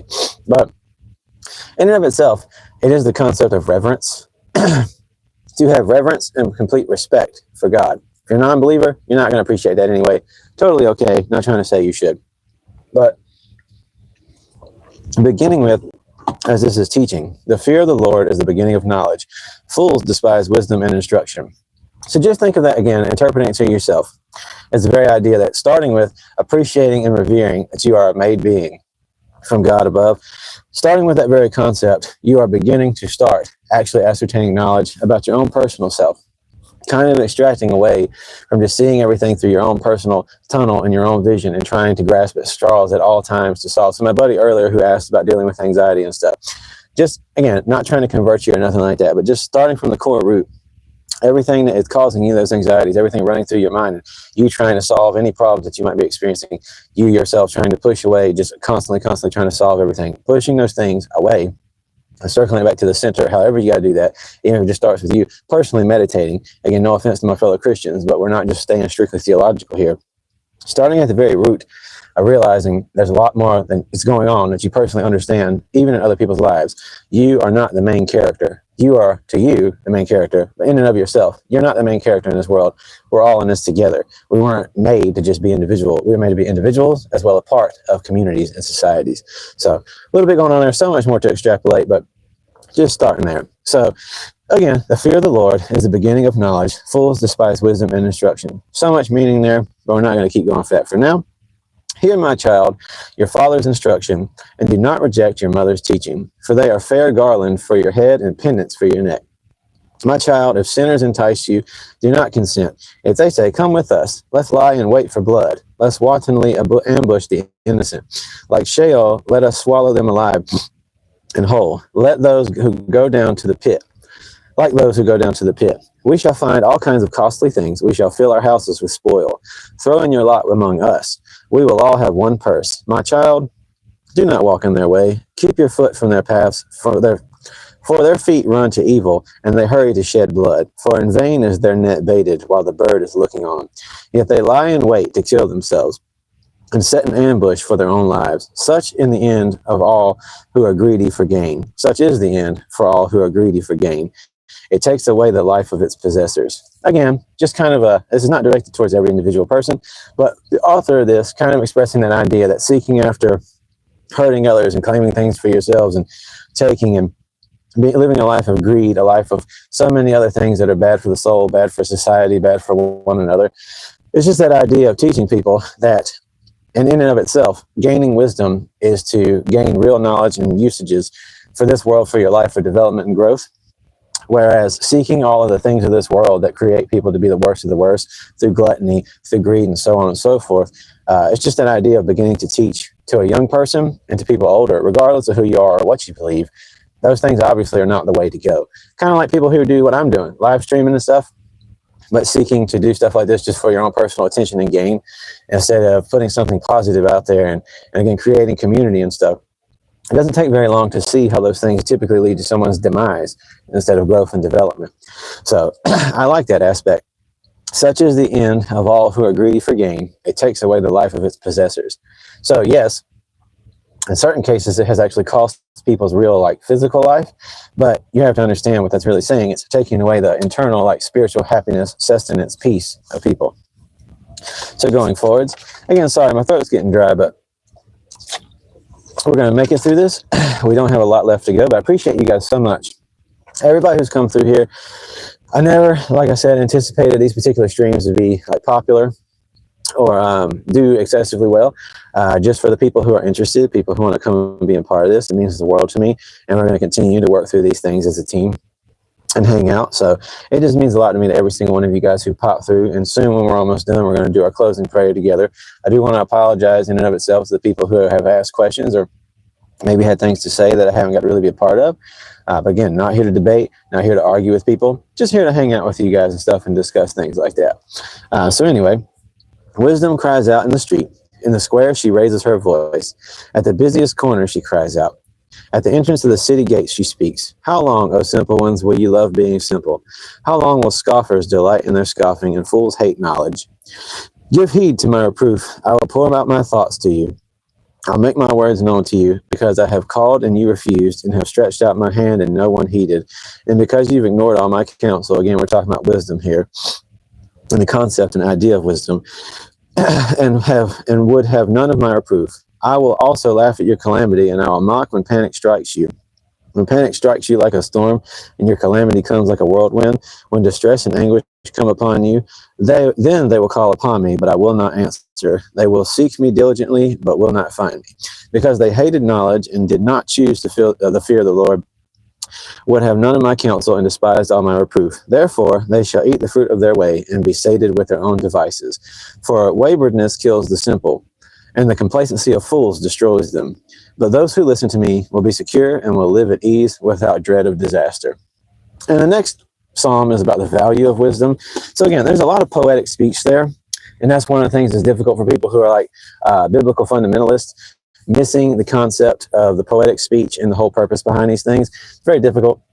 But again, that's kind of the whole point of studying like actual textual criticism and church history, and as well like actual scholarship from all stances, including the secular, because otherwise you just don't really learn how to have a robust concept of the Bible in the first place. So with all that said, it's been really fun diving through the first whole sections with you guys. Again, like I said, these are not going to be straight up theological discussions. There's much more to it than that. I apologize, very much apologize to you guys who kept not covet by the Sacred Heart of Jesus. Why not the face? I don't know what you guys are talking about. I just want to go ahead and throw this out there. I'm sorry that I haven't, again, kept up with the comments and stuff, but that was not the point of this stream, was to hang out and just do a whole bunch of talking. It was to, well, I was doing talking, but not to hang out and do too much shooting a breeze. Later on this evening, I will be doing my normal fragrance stream. So again, for anybody who doesn't know, this has been and still will continue to be a channel where I do talk about and review fragrances, perfumery, one of my biggest passions. But my own faith and beliefs and in religious histories is one of my biggest passions and has been for a very long time. That's why I've been studying under people and scholars for quite some time, because it means a lot to me to learn other people's beliefs and walks of life, and as well to discover more and more every day about my own. It's a constant journey, and it always will be. So I appreciate you guys. I was raised Catholic, but I consider myself just a Christian now. Hey, you know what? Absolutely nothing wrong with that, because me personally, like I said, I'm not personally a Catholic. I've studied the church history from all angles, and at certain points in time have been pulled in that direction for certain reasons, but there's still things that I have an issue with. But then again, the same thing goes to Protestantism. But you know, like I said, the more you study, the more maybe you get pulled in different directions, and just try to understand. Like, I see church tradition is extremely important, but at the same time, there is clearly times when things went very like corrupt and in the wrong direction. And we see that happening today amongst all different walks of life, because ultimately it is people discerning and coming up with their own concepts and ways of seeing things. But what attracts me is the idea of unity. So, but yeah, with that being said, I appreciate you guys. Coraline Eyes, you said, I don't know what the cynical pineapple was. Sorry if I missed that, but to Coraline, thank you for saying cool tats. I appreciate it. I always forget if they're there until somebody says something. I haven't been reading the chat this time, so I would not be shocked in any way, shape, or form if somebody like called me, like I would say, like I'm from prison or something like that, because that usually happens. But I appreciate you guys popping through. It's meant a lot to me, to anybody who's even taking the time to listen to this, because I know it's really hard. If you guys who want to come back later and go through the beginning of this, as we're studying through the SBL study Bible, I know it's really hard to hear a lot of, excuse me, dense information about this kind of stuff if you're interested in religious histories whatsoever. Sorry that we didn't get the chance to dive into the Catholic study Bible today, but again, we went through an incredible amount of information at this point. Don't worry about what people think. It does happen. It does happen at times, yeah. But I appreciate you guys so much, and God bless each and every one of y'all. Let me actually see real quick, since we do have a little bit more time, if I would like to go ahead and see where I might, if I would like to start with any of this real fast. But you guys are more than welcome to keep talking at this point. I might answer a few more questions, but one thing I'm not going to do, as I said before, is really argue with people during these things, because there's no point. I know I've rehashed that a lot, but it's important to restate that, because people do come to these live streams like looking at, even when I do my fragrance live streams, which is what I'm going to be doing tonight, right, where we're just talking about answering questions about perfumery and stuff in front of my collection. If you're new to my channel, it's what I do on a regular basis as well, just introducing my faith and critical studies as well, a lot more to that. So you're welcome to these streams either way. I'm going to be doing a fragrance stream tonight, but even if on those types of things where you think it'd be a lot more relaxed, there's still always people looking for an argument for some reason or another. But I like to think that those are people who are going through stuff, or they just find it funny. I don't know. But either way, want to have grace and have love for those folks. But with that being said, I'm at the gates of hell. Against his church. I want to get close to God. There are things I disagree with too, but who am I to judge right and wrong in the church? Hey, you know what? Like I said, when you're learning church history, very, very exciting. It's very fun to understand that stuff. Discernment is exceptionally, exceptionally important. So I don't know where I'm going to end up at some point. I have considered, to a lot of people's shock and dismay, including some of my own family, I have signed up to begin inquiry, which will then turn into potentially formation for the Catholic Church, just for me to learn a lot more directly. I've been doing studies and speaking with people from it for quite some time. And again, all of my closest people who I study under directly, I can go hang out with, this past 10 years are people who are, scholars, got their doctorates and masters in church history, education, ancient Near East beliefs, and as well other beliefs like Hinduism and so forth. So that's kind of where I get all my syllabus from. But even still, like I said, there's always kind of stuff that's a little bit up in the air as far as trust goes and just looking at church history. So that's kind of how we got here. So not arguing against anybody. And I really appreciate you guys who pray for me. It means a lot to me. I'm praying for you guys as well. Moisture getting cooked out anyway. Don't know what you guys are talking about at this point. But again, you guys are welcome here at any point in time. You're always welcome to my chats. To anybody who's not looking to argue and debate and stuff, you're definitely welcome again if you're interested in the other stuff that I do as well, like if you're interested whatsoever in perfumery or just to hang out and shoot the breeze. You're welcome tonight and then on Sundays when we do those streams. I think I will read this real fast just to kind of get a little bit of a start. So I think I will really quickly in the Catholic Study Bible, again, because there's actually excellent scholarship in here. Kind of do a general introduction here as well. Now that we went through like a deep dive in the SBL Study Bible, I'm going to read a little bit of this introduction and then we'll end this stream with a prayer. And again, not a theological study when we do these. It is very much more scholarly and just open discussion. Not for arguments. I apologize that my throat's gotten dry at this point. Been a lot of streams and a lot of talking lately. This book's obviously going to have a lot more theology behind it, but here we go. The book you hold in your hand contains one of humanity's greatest treasures. No one can deny that the Bible has had a profound impact on the world's civilization. Its epic stories, powerful language, and images have left their imprint on human history, especially in the cultures touched by Judaism and Christianity. For the Christian, the Bible has an importance far more profound than its impact on culture. The Christian believes that through the turbulent and wonderful chapters of biblical history, God speaks to us. Although expressed in genuinely human terms, and through very human authors, the Bible is, at the same time, the Word of God for us. Therefore, as Christians, we have reverence and love the Scriptures and seek to understand them as much as we can. The purpose of this newly revised, well, we'll kind of skip through this, I believe. We'll read it. The purpose of this newly revised and updated Catholic Study Bible is to enable the reader to read the Scriptures with a new understanding and depth. The primary audience of this is the Roman Catholic. Some of the comments in the notes of this text and reference to articles reading deliberately reflect the Catholic experience and interests. However, they do not wish to exclude other Christian readers and people outside of the church in general. In most instances, materials here will be useful for all Christians who want to enter deeply with mysteries and marvels of the Bible. So again, if you want to get more into the scholarly stuff, you can go back and watch the beginning as we went to the SBL Study Bible. This is going to be a lot more devotional, technically speaking. So in general, this introduction and the two following articles, we hope to provide a general introduction as a whole and the nature and diversity of its contents. So, skipping through, although it's bound under one cover and bears a single title, the Bible is not a single unified book.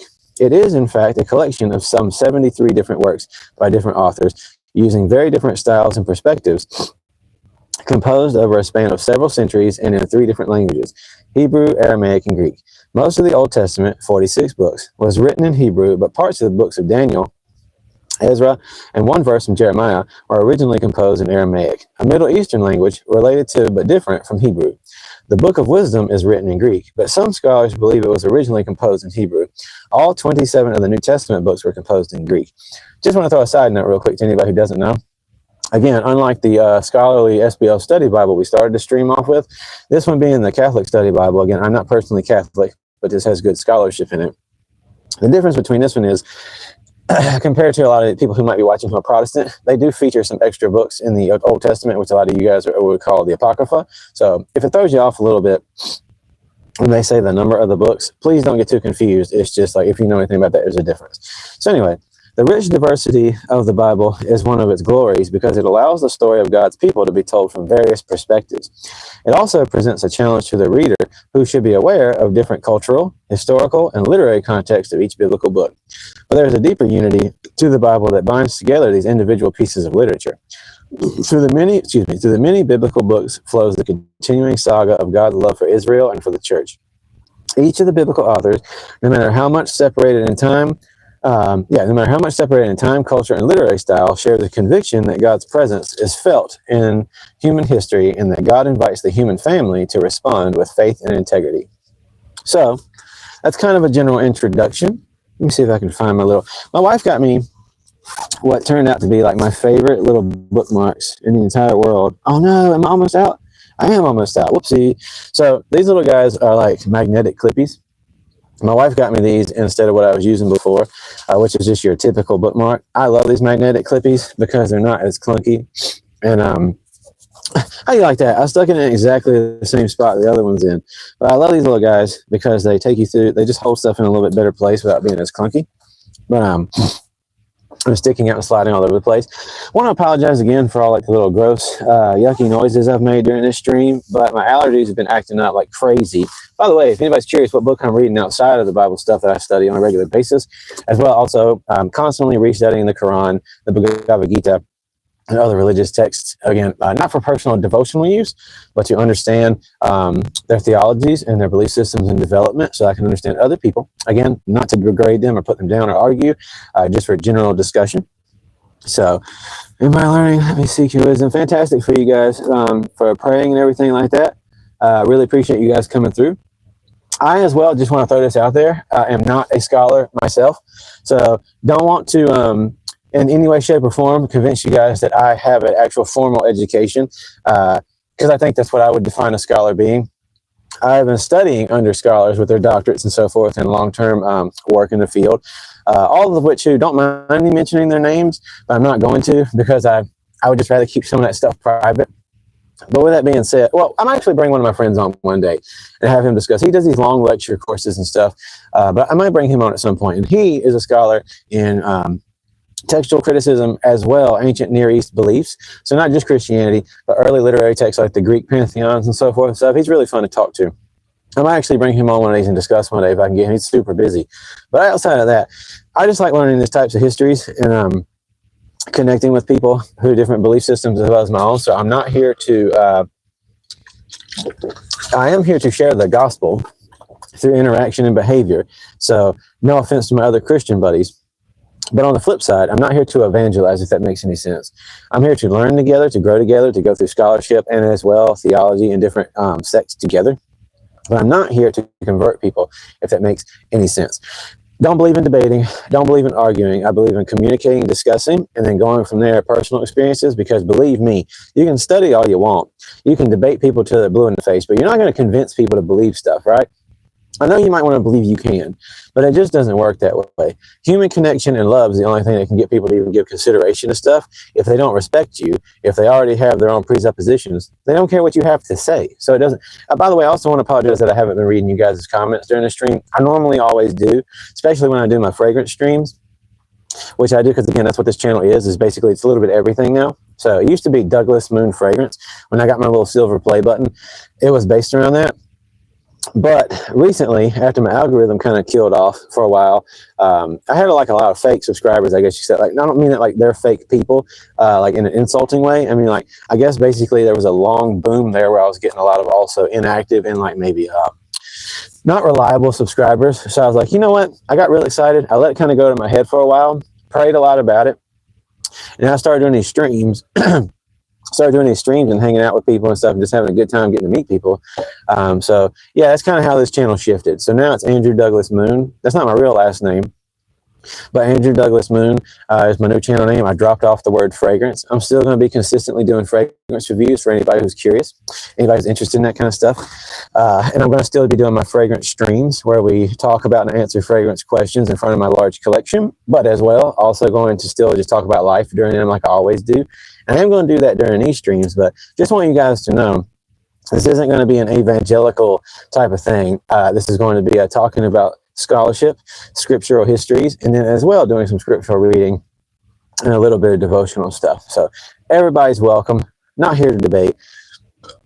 I am an over-explanatory talker. As well, I apologize for the gross noises. I'm a country dude who grew up with a very redneck family, so sometimes stuff just happens. But God bless each and every one of you guys. Thank you for stopping through. If you do want to ask me questions, if you would like to just get to know me more on a personal level, please, by all means, if you got the free time, if you're willing to subscribe and hang out, please, by all means, come by later this evening and check out my actual stream that I do when I'm doing my fragrance stuff. I know it might seem strange. Why do you do fragrance and faith things or whatever? But it's just like how I build community and reach people and stuff and have a good time with people of all walks of life. So You guys are more than welcome to stop by then, and I'll be a lot more interactive with the chat. Actually, you know what? I will communicate with you guys. I'm sorry. I don't want to shut this off too much. It's just, I feel like when people go back and watch this, maybe they won't enjoy so much hearing too much chat stuff instead of the stuff. But since we're done doing studies right now anyways, let's get into it just for a little bit. So thank you guys for coming through. Also, to one person I think I saw bring it up. Yes, this is what I'm reading outside of my scriptural studies and studying the Quran and all that stuff just for the sake of scholarship purposes. But The Throne of Glass. Recently got into this. Super, very much loving this so far. There's a guy who works here who also, ironically, he works at the Barnes & Noble here, but he as well does this part-time, but he as well is actually a textual scholar and an early Christianity scholar. And me and him were talking a lot about stuff one day, about study Bibles. And then I asked him, I was like, hey, I really love Tolkien and a lot of fantasy books. And I was like, there's too many stuff I've read that's a little too busy. I've read Brandon Sanderson. I can't remember the name of the author, but the dude who did The Name on the Wind and then The Wise Man's Fear, really enjoyed those books, but that guy hasn't put the new stuff out in a long time. So I was kind of curious, is there anything else that, is kind of fast-paced, but still really fun to read and doesn't get a little too dense? Because I'm already reading dense stuff. And he suggested this series, so to anybody who's curious, it's fantastic. I'm loving this. It's got some romance qualities to it, and I've already get enough of that with me and my wife. I love her with all I got, so... I wasn't a big fan of romance stuff before this, but I'm really liking this, and it's fast-paced if you're looking for that kind of stuff. What's up, buddy? It is me, Mr. Perfumes. I'm grateful I found you through fragrance. God bless you. Hey, God bless you too, man. I'm very happy the word compromise keeps coming to my mind. I don't know what you mean by compromise. It's good. Fourth wing is good too. I don't know exactly what's happening in the comments here, so I'm trying to keep up with you guys, but it looks like different subjects is going on. My better half is reading that. She's reading it right now. Heck yeah, it is very, very good. Really enjoy reading The Throne of Glass. It's fantastic so far. I'm not a fast reader at all, by the way. That's what takes me a very long time to actually get through stuff and process what it is that I'm reading. But yeah, so like I said, this is a fragrance channel on a regular basis, or at least it has been so far, me doing fragrance reviews, because that's one of my biggest passions in this world is perfumery. It has been since I was young. But my other biggest passion is, again, my faith, religion and religious histories, and trying to understand different people and philosophy as well. So I decided, since I can do what I want, I'm doing these live streams, and I don't even care. I don't care if I start making much money off this channel. I don't really care to have a big algorithm. I just want to hang out with you guys and kind of enjoy passions together and learn things together. So it's kind of why I started doing this. The more you seek Jesus at the end of the road, you'll find the Catholic Church. Well, thank you, Daniel, for saying that. Like I said, been studying, been seeking, been trying to understand for a while. There's just some stuff I get super hung up on, and I'm not here to debate. Again, like I said, or looking for anybody to try to evangelize me in return. Because trust me, I dive into the church fathers on a regular basis as much as I can. I'm also never here to have a scripture arguing contest, because as much as I study, I've never been one of those people who let me bust out some chapter and verse on you guys real quick. I think that's corny when people are like, hey, let's argue with each other about theology to the death and see who can quote the most scripture word from word and tell you what passages I know. It's not really so much helpful. It's more or less helpful when you guys can read scripture together, discuss what's being said, and kind of get into it, and then reprove each other if necessary. Stuff like that. Just keep seeking. And I absolutely will, and I appreciate that so much. I'm going to my friend's tattoo after it's almost finished. My whole back is still 23 in all. Heck yeah, that's really cool. That's really neat. I don't personally I'm not the type of person who encourages people to go get tattoos, by the way. Not against tattoos. Obviously, you can see I have them. But just throwing this out there, it's not something like these days, I know everybody just gets them just for fun, which I did kind of myself. I've had these for 10 years. I haven't gotten anything new in a very long time. It's been 8 years since I've got any new tattoos and stuff. But they're also way too expensive. But in and of itself, you're not going to really hear me try to push them on people too much or anything. But I think it's cool when people get them. So pretty neat. Say hi, Noah. Hello, Noah. Thank you for being here, buddy. Understanding the faith can be conflicting, and it really can be. So that's the issue.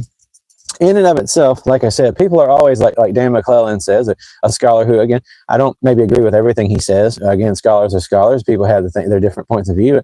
I also agree with plenty of his scholarship as well. That's what we're allowed to do that. But he as well talks about all the time people negotiating with the text. It's true. When you read through biblical things, including the earliest church, that's one thing I really do respect, by the way, about the earlier churches and development through the Catholic Church and stuff like that. As a person who's non-Catholic, I really appreciate that, and then into Orthodoxy later on. But to this day, I like the idea that they are consistent about negotiations and an understanding that we have to look through, extract from, and then talk about what we see, because kind of on that same balance that you don't just get to read it and take it at face value and go, oh, look at this. This is what it says. There are meanings layered culturally. And the only way, again, you can understand these different authors and stuff is to try to grasp cultural things. So there's so much to it. And that's why we're here to do these studies together. Because throughout history, my goodness, especially when you see churches sprout, that's one of the funniest things people, like me, myself, like back when I was a non-believer, one of the things you bring up all the time is look at all these denominations, right?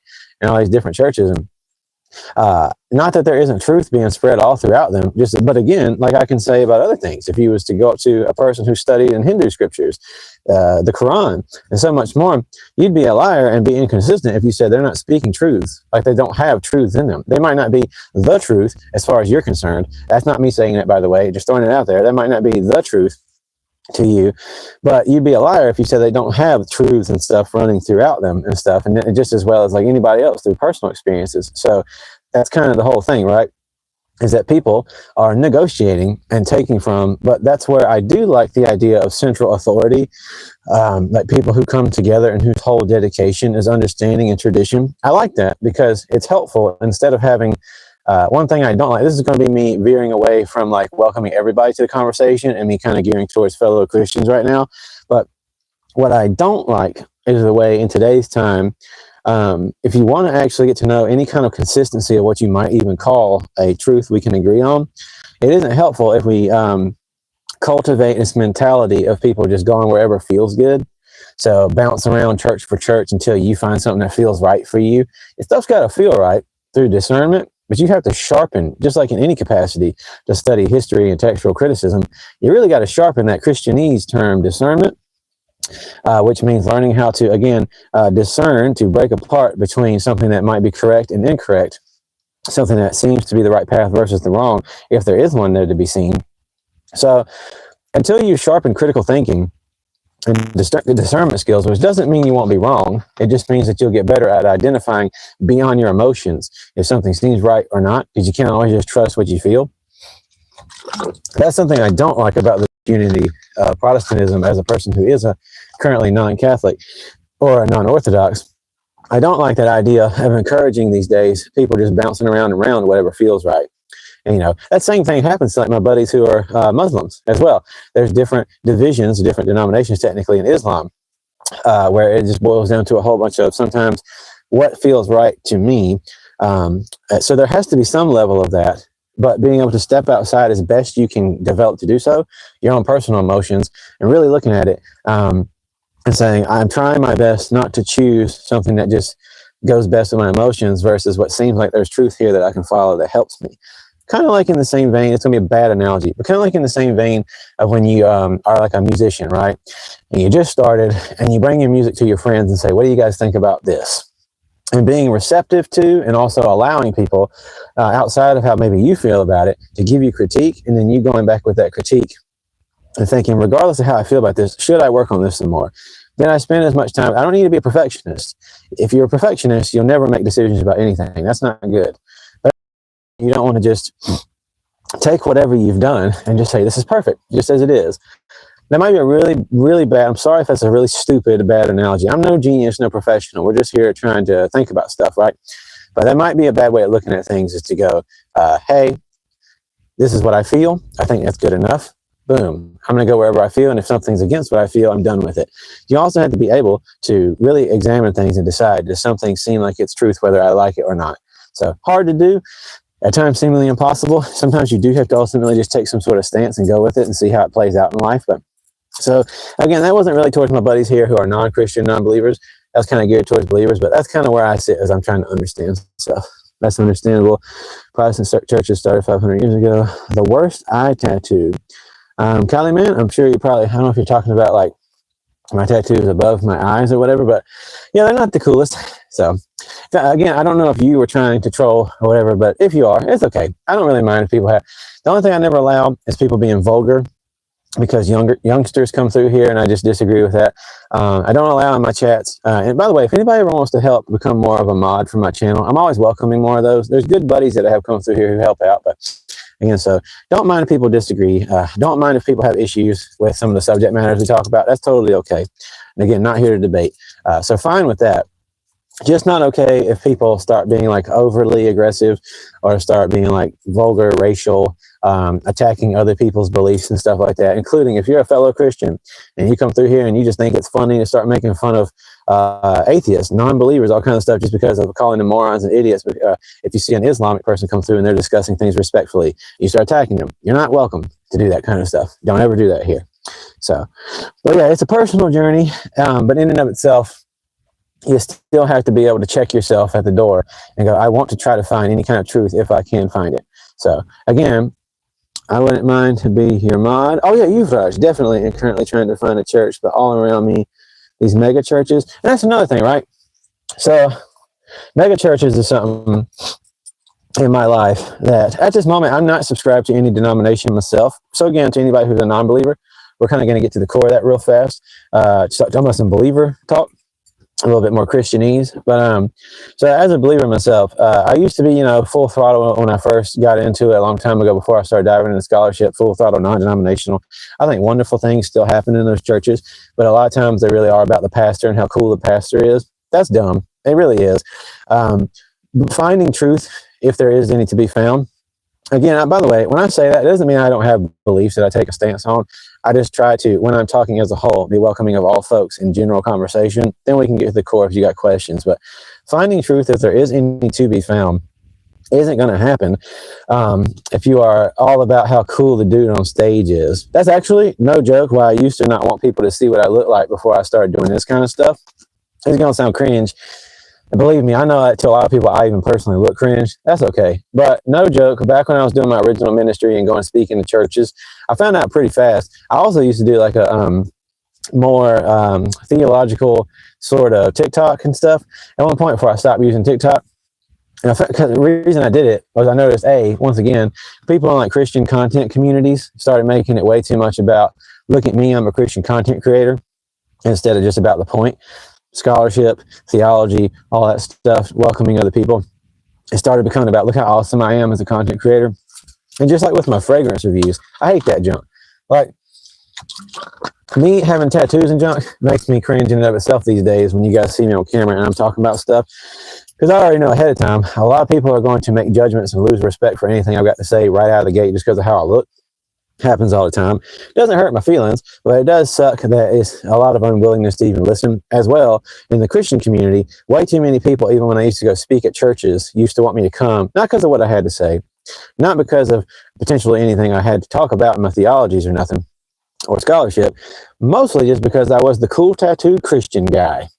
That became the thing. And again, that's super cringe, but it is something I started to experience and literally overhear people saying sometimes before I come out and speak. So learned pretty early on. I don't even really like people seeing the way I look most of the time before I start discussing this stuff, because people might have an assumption that I think I'm that cool tattoo Christian guy. I don't. And all that other crap. So just general talking. A change worth seeing. Don't know what was said there. Dr. Beast, what's up? Bro, believe me, TikTok have the worst community. Really does. I'm learning. Let me seek your wisdom. Very fantastic. Thank you for typing that in, Kia. So, yeah, you guys are more than welcome to pray in the comments, by the way. Thank you for taking the time out of your day to spend with us, brother. Prayers for your grandmother. Thank you, Nick, by the way. I have not got to hear yet. I'm going to see later what's going on with my grandmother. If anybody who's new to the community, just want to throw this out there. My grandma's sick. That's not what I was going to throw that out there. My grandma is in hospice. She's in the process of passing away. It's been very difficult just watching my family suffer. Been a hard time. Never experienced a long dying process before. I've lost a lot of people in my life, especially before I got sober. So again, one more thing. I know this is all over the place. My channel, I can do what I want. But so first of all, celebrated 7 years of sobriety recently. I really only say that, not for, please, no pats on my back. I'm saying that because I want to make this a place where I also encourage people from time to time who are struggling with substance abuse. Very important subject to me. Please also don't make any judgments if you can hold out to do so. Like, of course, the guy with tattoos and crap on his face used to be an addict or whatever. Please try to hold that kind of thinking process out. I know it's easy to go straight there, but look, most of the people in the men's groups I used to help and preach to didn't look anything like me. They look like businessmen, fathers, and so forth, like husbands and people who had like good jobs. So the way you look doesn't have to represent that, but sometimes it does. But so yeah, celebrating myself, 7 years of sobriety. So I encourage anybody of all walks of life who comes through here, if you're struggling, please feel free to talk about that here. This is a welcoming space for anybody who's going through pretty much anything. I always want to encourage that. Thank you for the congratulations. I appreciate that. And my husband's 7 years currently in rehab. Oh no, I'm sorry about your husband being in rehab. Well, definitely everybody here, hopefully we're going to pray for him. My buddy here, don't have anywhere I can find some friends. But I also worked in hospice. Never easy. Thank you. Thank you very much. I appreciate that. This damage, I can't send photos. I don't know what that means. This damage, I can't send photos. Sorry, I don't really understand. Well, anyway, sorry if I miss anything, by the way, don't get you guys. But like I said, my streams are always going to be welcoming people just hanging out, talking, getting to know stuff. We do these Bible studies, and at the end, we'll have long periods of just discussion. But you guys, please feel free to come back around. If you guys are only interested in the scriptural studies and like the scholarship as well, textual histories and stuff, and you don't care about perfumery, that's okay. Like I said, this channel's a little bit, I usually have a tag, or I'm starting up a tagline, fragrance, faith, and family, kind of. Just, I know that sounds super corny, but I'm a dude, I'm a dad who's got a couple kids. They're both teenagers at this point. Well, my daughter's about to be, and my son is definitely a teenager. I had kids a little younger than I definitely should have, but I'm proud of my kids and my family. So, like I said, I'm just a guy, Christian, 7 years sober, love studying religious histories and so forth, loves getting into the scholarship as a person who hasn't had formal education, studying under people who are scholars. And I just love getting to meet people and connecting to folks out there. So this is definitely had been primarily a channel where I review fragrances and perfumery. That's one of my biggest passions. I love it. But I also, even then, still talk about just life and what have you. But that inspired me to start doing these, because I thought, you know what, I can do what I feel like on here. I don't care how popular it gets. If I can just hang out with a handful of you guys to talk about this stuff, it means the world to me. So please, by all means, buddy, by the way, today is my birthday. Nuh-uh. Yuvraj, happy birthday, brother. I'm so sorry that we didn't know that. Seriously, happy birthday. If everybody, even though you guys don't know who Yuvraj is, he's a very, very wonderful buddy of mine, good friend in here. So just wanted to throw this out there, please. Happy birthday, Yuvraj. Super happy to see you here, dude. I hope it's fantastic. I can't remember, how old are you today? You told me before how old you are, but I can't remember. I'm so sorry for that. But yeah, definitely, like I said, all you guys are welcome here anytime. Ask questions. Again, during the long study processes, it's very serious and try to stay to the core. But we definitely go through these times of just hanging out and answering stuff. Thanks, Andrew, buddy. I love you too, buddy. God bless you, man. I'm super happy to have you here. Like I said, my buddy Yuvraj here, for instance, he comes from, he comes from a Hindu upbringing and still is himself, and we respect that. We have nothing against anybody of any walk of life when you come through here to chill.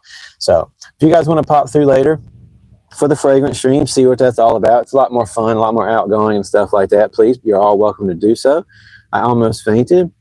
Caliman or Caliman, I don't know exactly what all you're talking about, but I hope the best for you, bro. I'm 24 this year. Learning from a middle-aged man with autism is weird. I don't know what that means, but that is a fun name, Canada. What's up, buddy? You're not my guy. But yeah, so you guys are more than welcome to stop through as we hang out, shoot the breeze, and going to do more studies every Wednesday morning after I drop my wife off, because my personal work schedule is 10-hour shifts, Monday, Tuesday, Thursday, Friday. Working as well around fragrance and candle making and stuff like that. Pretty good company. So in between there, I'm off Wednesdays. Early Wednesday mornings, we're going to do these Bible studies going in a series. Going to start a playlist for anybody who wants to go back and check them out in order. So using the SBL Study Bible, which is a scholarship Bible, with mixed scholarship coming from a secular all the way to the theological. So very good information here. Not saying I subscribe to or deny anything that's in here, just teaching you guys general information, as well as going through the Catholic Study Bible, as well as also just talking about general stuff. So if you want to stop through for the Wednesday mornings for those things, more than welcome to come through and be a part of this as we go forwards. more than welcome to think of questions that you want to between now and next time. And then if you want to come for the fragrant stuff when we do that, which is the core of how this channel started, please, Wednesday nights, whenever I can, going to do it. And then Sunday evenings. I'm going to try to Sunday mornings do maybe not necessarily a Bible study, but maybe just do a general 30-minute to an hour like actual preaching experience. I know that sounds like a super stupid way of wording that, but as I used to do my ministry, but I can't log into my old ministry's account and do that, just figured I'd bring some of that over here too. What time tonight? And by the way, bro, you know there's nobody with me. Stream wish me happy birthday. Thanks a lot, guys. Absolutely. Super happy. Hope you have a fantastic one. But yeah, Mick, I'm not entirely sure what time I'm going to do it tonight. Me and my wife had to, so we got a lot that we do other than me doing the channel and stuff and having a family, having kids and so forth. Again, like I said, I work my 10-hour shifts. And on top of that, my wife has a business as well on top of her job, working with flowers, doing flower preservation. So we're often having to meet with customers for that and pick them up and get them processed and dried. So we're meeting a customer today at 4 Eastern Standard Time, US. So probably maybe around 6 or 7 p.m. tonight, depending on what's happening, depending on nothing happening to my grandma or something like that. Going to be doing the fragrant stream, hanging out, answering questions, just chilling. So please, by all means, what's up? So anybody's welcome, Andrew. We got a Ronaldo fan here. I personally don't even really honestly know a lot about Ronaldo myself. Just throwing that out there. No offense to anybody. I'm old, 32 years old, guys. But yeah, it has meant the world to me for you guys popping through, hanging out, listening to the studies, asking questions. And next time, again, we're going to continue further. Let me make sure one more time, because this time we did an introduction and a composition of the Bible. Next time, we're going to be getting to a breakdown from a scholarly stance of the study of the Bible, breaking across of multiple different traditions. So again, that's not strictly getting into what you might think it is. It's getting across multiple different traditions in and of itself. So not a theological study. We will talk about that kind of from when we read the Catholic study Bible. I'm not Catholic, just the people who are new coming through here. But yeah, you'll be there. Heck yeah, buddy. I appreciate that. So all are welcome anytime. You, Raj, you are not. He's not what? Oh, a Ronaldo fan? I don't think he is. But yeah, so again, I'm Andrew Douglas Moon, just a guy who loves talking with you guys and hanging out. I'm going to close this off. Hey, you old man, show me some old moves. I know you, Raj, always loves to. I play some music while I do my little old man boogie. But, and again, I know it was terrible. Sorry, whatever. You should have seen me dancing at me and my wife's wedding. It was not good. Good thing she's a good dancer. I was terrible. But anyway, I would play some music, but unfortunately you get copyrighted for that. Literally tried to do a stream the other day when me and my wife were walking through downtown. And because a song played in the background, just once, but it was very loud, things got cut or copyrighted. So, but anyway, with that being said, I'm going to close this out with a prayer. You guys are more than welcome to join. Anybody who wants to dip out of here, please, by all means, no offense taken. So, but with that being said, dear Heavenly Father, thank you so much for this beautiful, beautiful day that I've had with these wonderful people. It's meant the world to me to get to read time in Scripture and just general studies. Whether we are pro or against some of the things that we read, we still overall are just grateful to get to learn what people are studying in scholarship and try to educate and grow together. I thank you so much for everybody popped through here asking questions. Even people who came through here with negative intent, doesn't matter to me. God, I just thank you for another day alive. I thank you just so much for the love and grace and mercy as you have abounded in my life. And I pray for peace and for coming to know you and to coming to understanding and truth and purpose in each of our lives that you've given to us.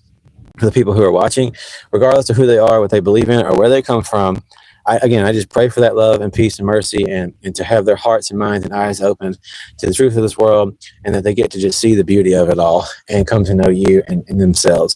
Because everybody here watching, whatever they're going through, you know, whether they're struggling with abuse or substance abuse, whatever have you, just hard times in general, all our perspectives are different, God.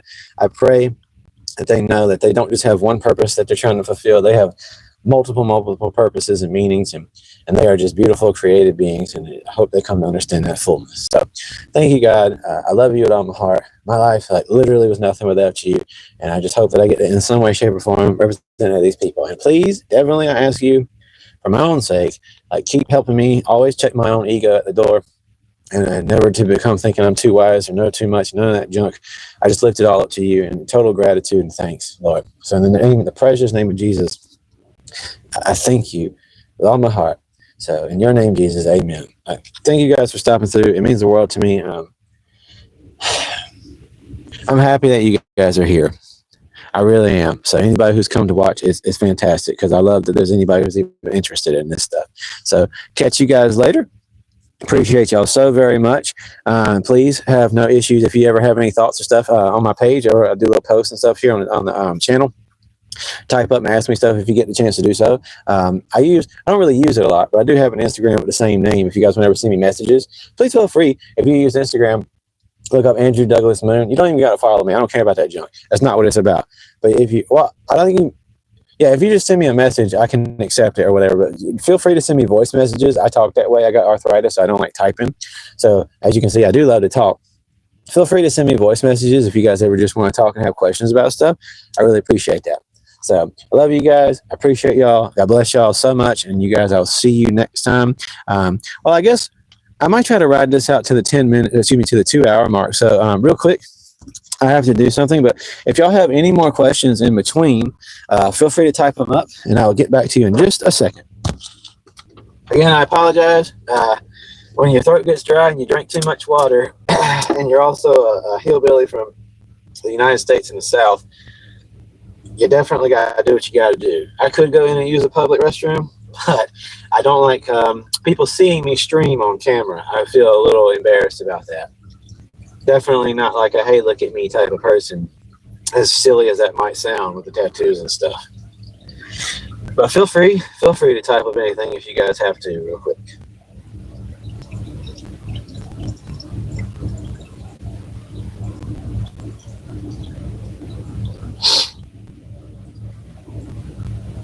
Sorry, guys. All right.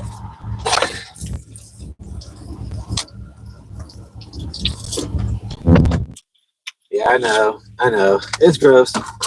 It's gross. All right, anyway, let's pop this up real fast. Bro, can you suggest a non-Catholic church for me? But you can in a car on camera. Yes, I can. I can absolutely do that. Like I said, don't want to go inside.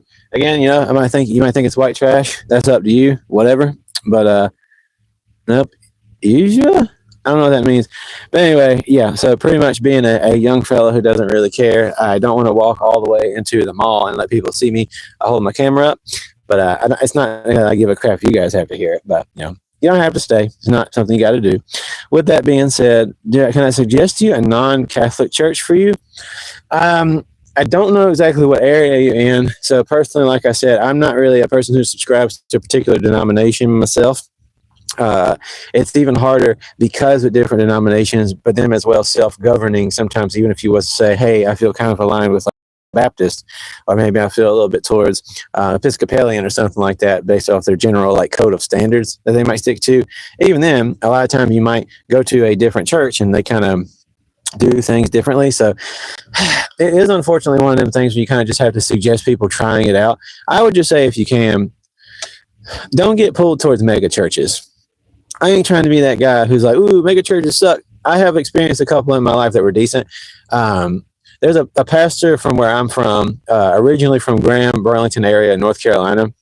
I don't live there anymore, but back when I was there, there's a pastor there whose name is Brian Biggers. So that's Brian, Brian, then Biggers. And he was one of the most fantastic dudes that I've ever heard preach before, as far as just being like genuinely sincere, like humble as can be. That's a big thing you want to look for in a pastor. If you're looking for a church to be a part of, and you are searching yourself, if you're not part of like a unified church body or something like that, if you are looking for just a place to go, if nothing else, definitely recommend trying to just find somebody who seems to be as humble as they can possibly be and not making it about themselves. As well, doing real scriptural studies. And what I mean by that, and this is my opinion, but what I mean by that is doing, a good message that encourages, that preaches, but as well dives into like genuine human concepts that feature actual biblical things, but maybe doesn't always try to push them in a hardcore literalistic stance, like that every single thing is literal, but instead understanding how like the historic people would have done. So all the stuff that I'm saying are prerequisites that are really hard to ask of a church, because it's all about finding one that fits just right. But you just get pulled towards the church, the Catholic Church. Church is in the heart. I give Joel Osteen $12,000 a year. Well, that's a horrible thing to do. Just throwing it out there. Just got a crazy thigh piece yesterday. Sorry if I missed what you said before that. I'm not doing my best. Well, I don't have any leg tattoos. So I do. I don't have any up here personally, but I also haven't got any in a long time. Like I said, tattoos always were expensive, but they got super. Like I used to get charged by the piece. Then again, a lot of stuff I had, that's why it's not really the best in the world, like the best quality, like super detailed and awesome. I just got a lot of like fun flash stuff based around things I liked, except for like my grandma's memorial, my old one, grandma and grandpa. But a lot of stuff that I got was just like people just having fun for free for the most part. So again, I've never told anybody my stuff is awesome or that it makes me cool or nothing. But again, since I quit getting them a long time ago, not like I have a problem with them, just haven't found an artist since me and my wife moved. Now they're charging like by the hour, and tattoo artists are charging like sometimes excessive amounts by the hour. I just want to make it explicitly clear. I used to get supplies and do supply runs and stuff for my tattoo artists from like the more expensive emporiums because they use good equipment.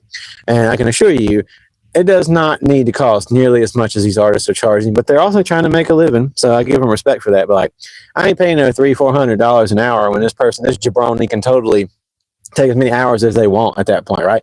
If I'm giving you a certain amount per piece, then you're going to be like, no offense to any tattoo artists out there, just being specific, just my personal taste from how I used to get them. If I'm giving you like $200 to $600 or more dollars a piece, and then that's it, it's a flat rate. Maybe I give you a deposit and the rest when I get there. You're going to work as good as you can, but as diligently as you can. Don't want somebody rushing through crap, but they're going to stay diligent with it.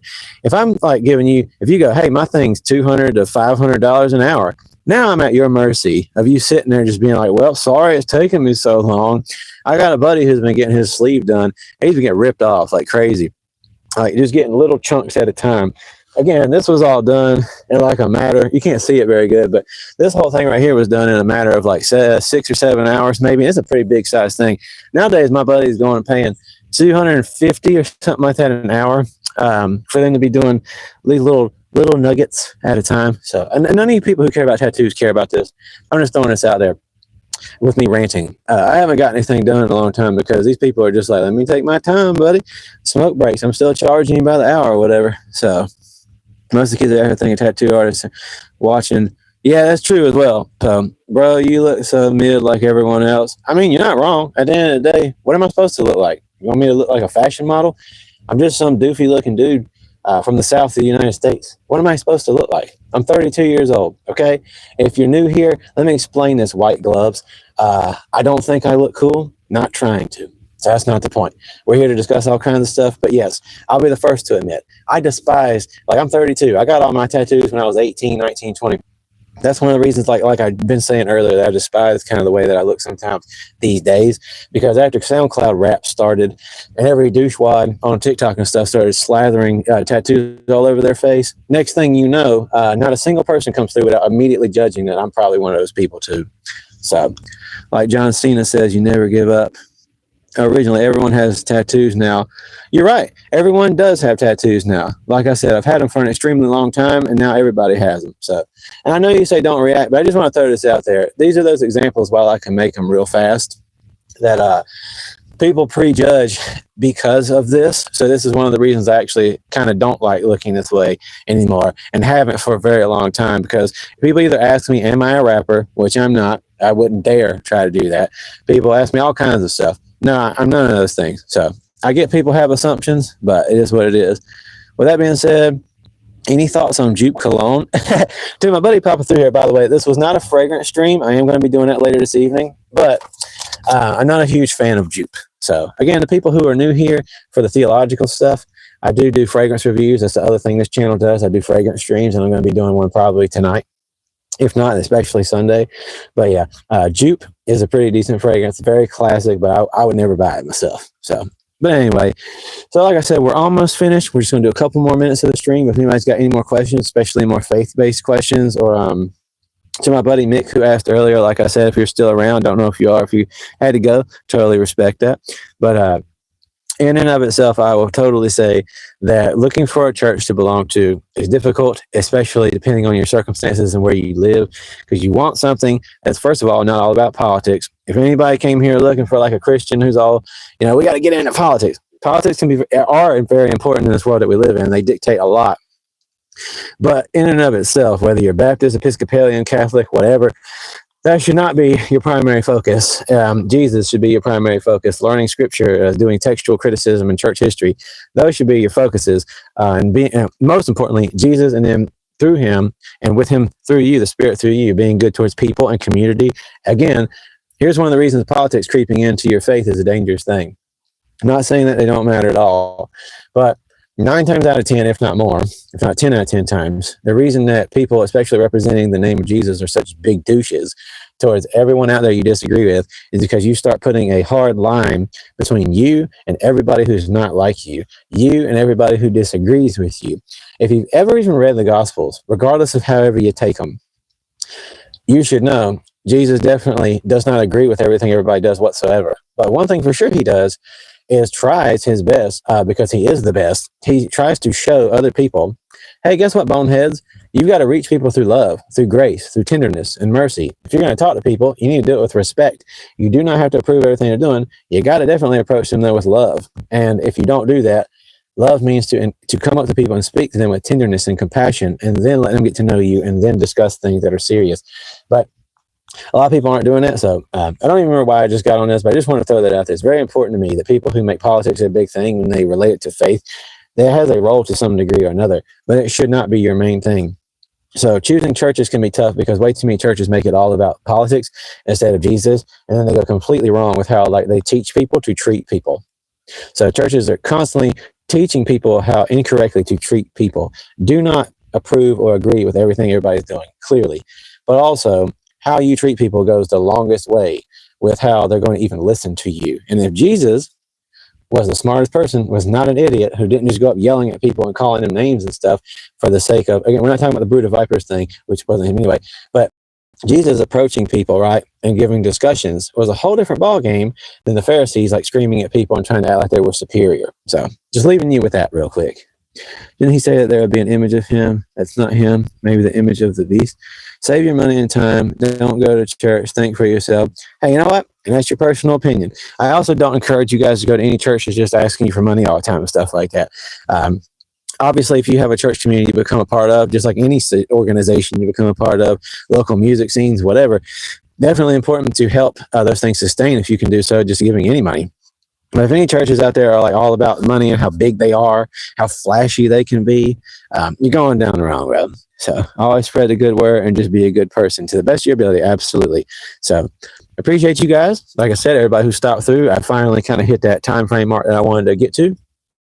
But we will continue our scriptural studies next Wednesday, potentially maybe doing some this Sunday. It just depends. But to be more consistent so people don't get a little confused, we're going to be doing some. If you missed out on this, we did an introduction to the Bible with the SBL study Bible and as well the Catholic study Bible, that I'm not a Catholic. Choose good scholarship. Next time, we're going to be diving into the SBL study Bible section about the study. And then eventually, within the next few weeks, we're going to finally start getting to Genesis. I know that's a lot of information before we even get to Genesis to get to, but it's very important as we do this series for what it was intended for, that it's based in the core of understanding current scholarship, not that you have to agree with it, so that you can at least have some kind of understanding where a lot of people are coming from. So I'm glad you are displaying a more balanced view on the Bible. Well, thank you. I appreciate that. And you have an amazing day too, Kia. I really appreciate you so very much. JJ, I didn't see what you said. I don't believe in religion. I find humanity is the only religion. Hey, there's absolutely nothing wrong with that, Euphrasia. You are absolutely welcome. I might disagree with that for particular reasons, but I'm just happy to have you here. Like I said, if we can learn, even if you're just interested in religious histories and you want to see what different people believe, that's what I'm interested in too. So you're welcome here to be a part of that. But yes, like I said, I love you guys. I thank you so much.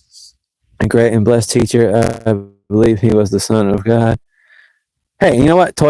Is it Toyota? Yeah, Toyota. Cool name. I like that.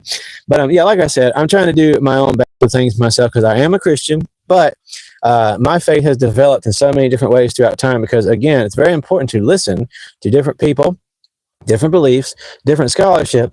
Not that you have to, again, believe everything you hear, because even the most most Christian of Christians, if there could even be one, and even the most secular of secular scholars in any belief system are ultimately going to be doing the best they can to negotiate with the text, as Dan McClellan says all the time. He's right.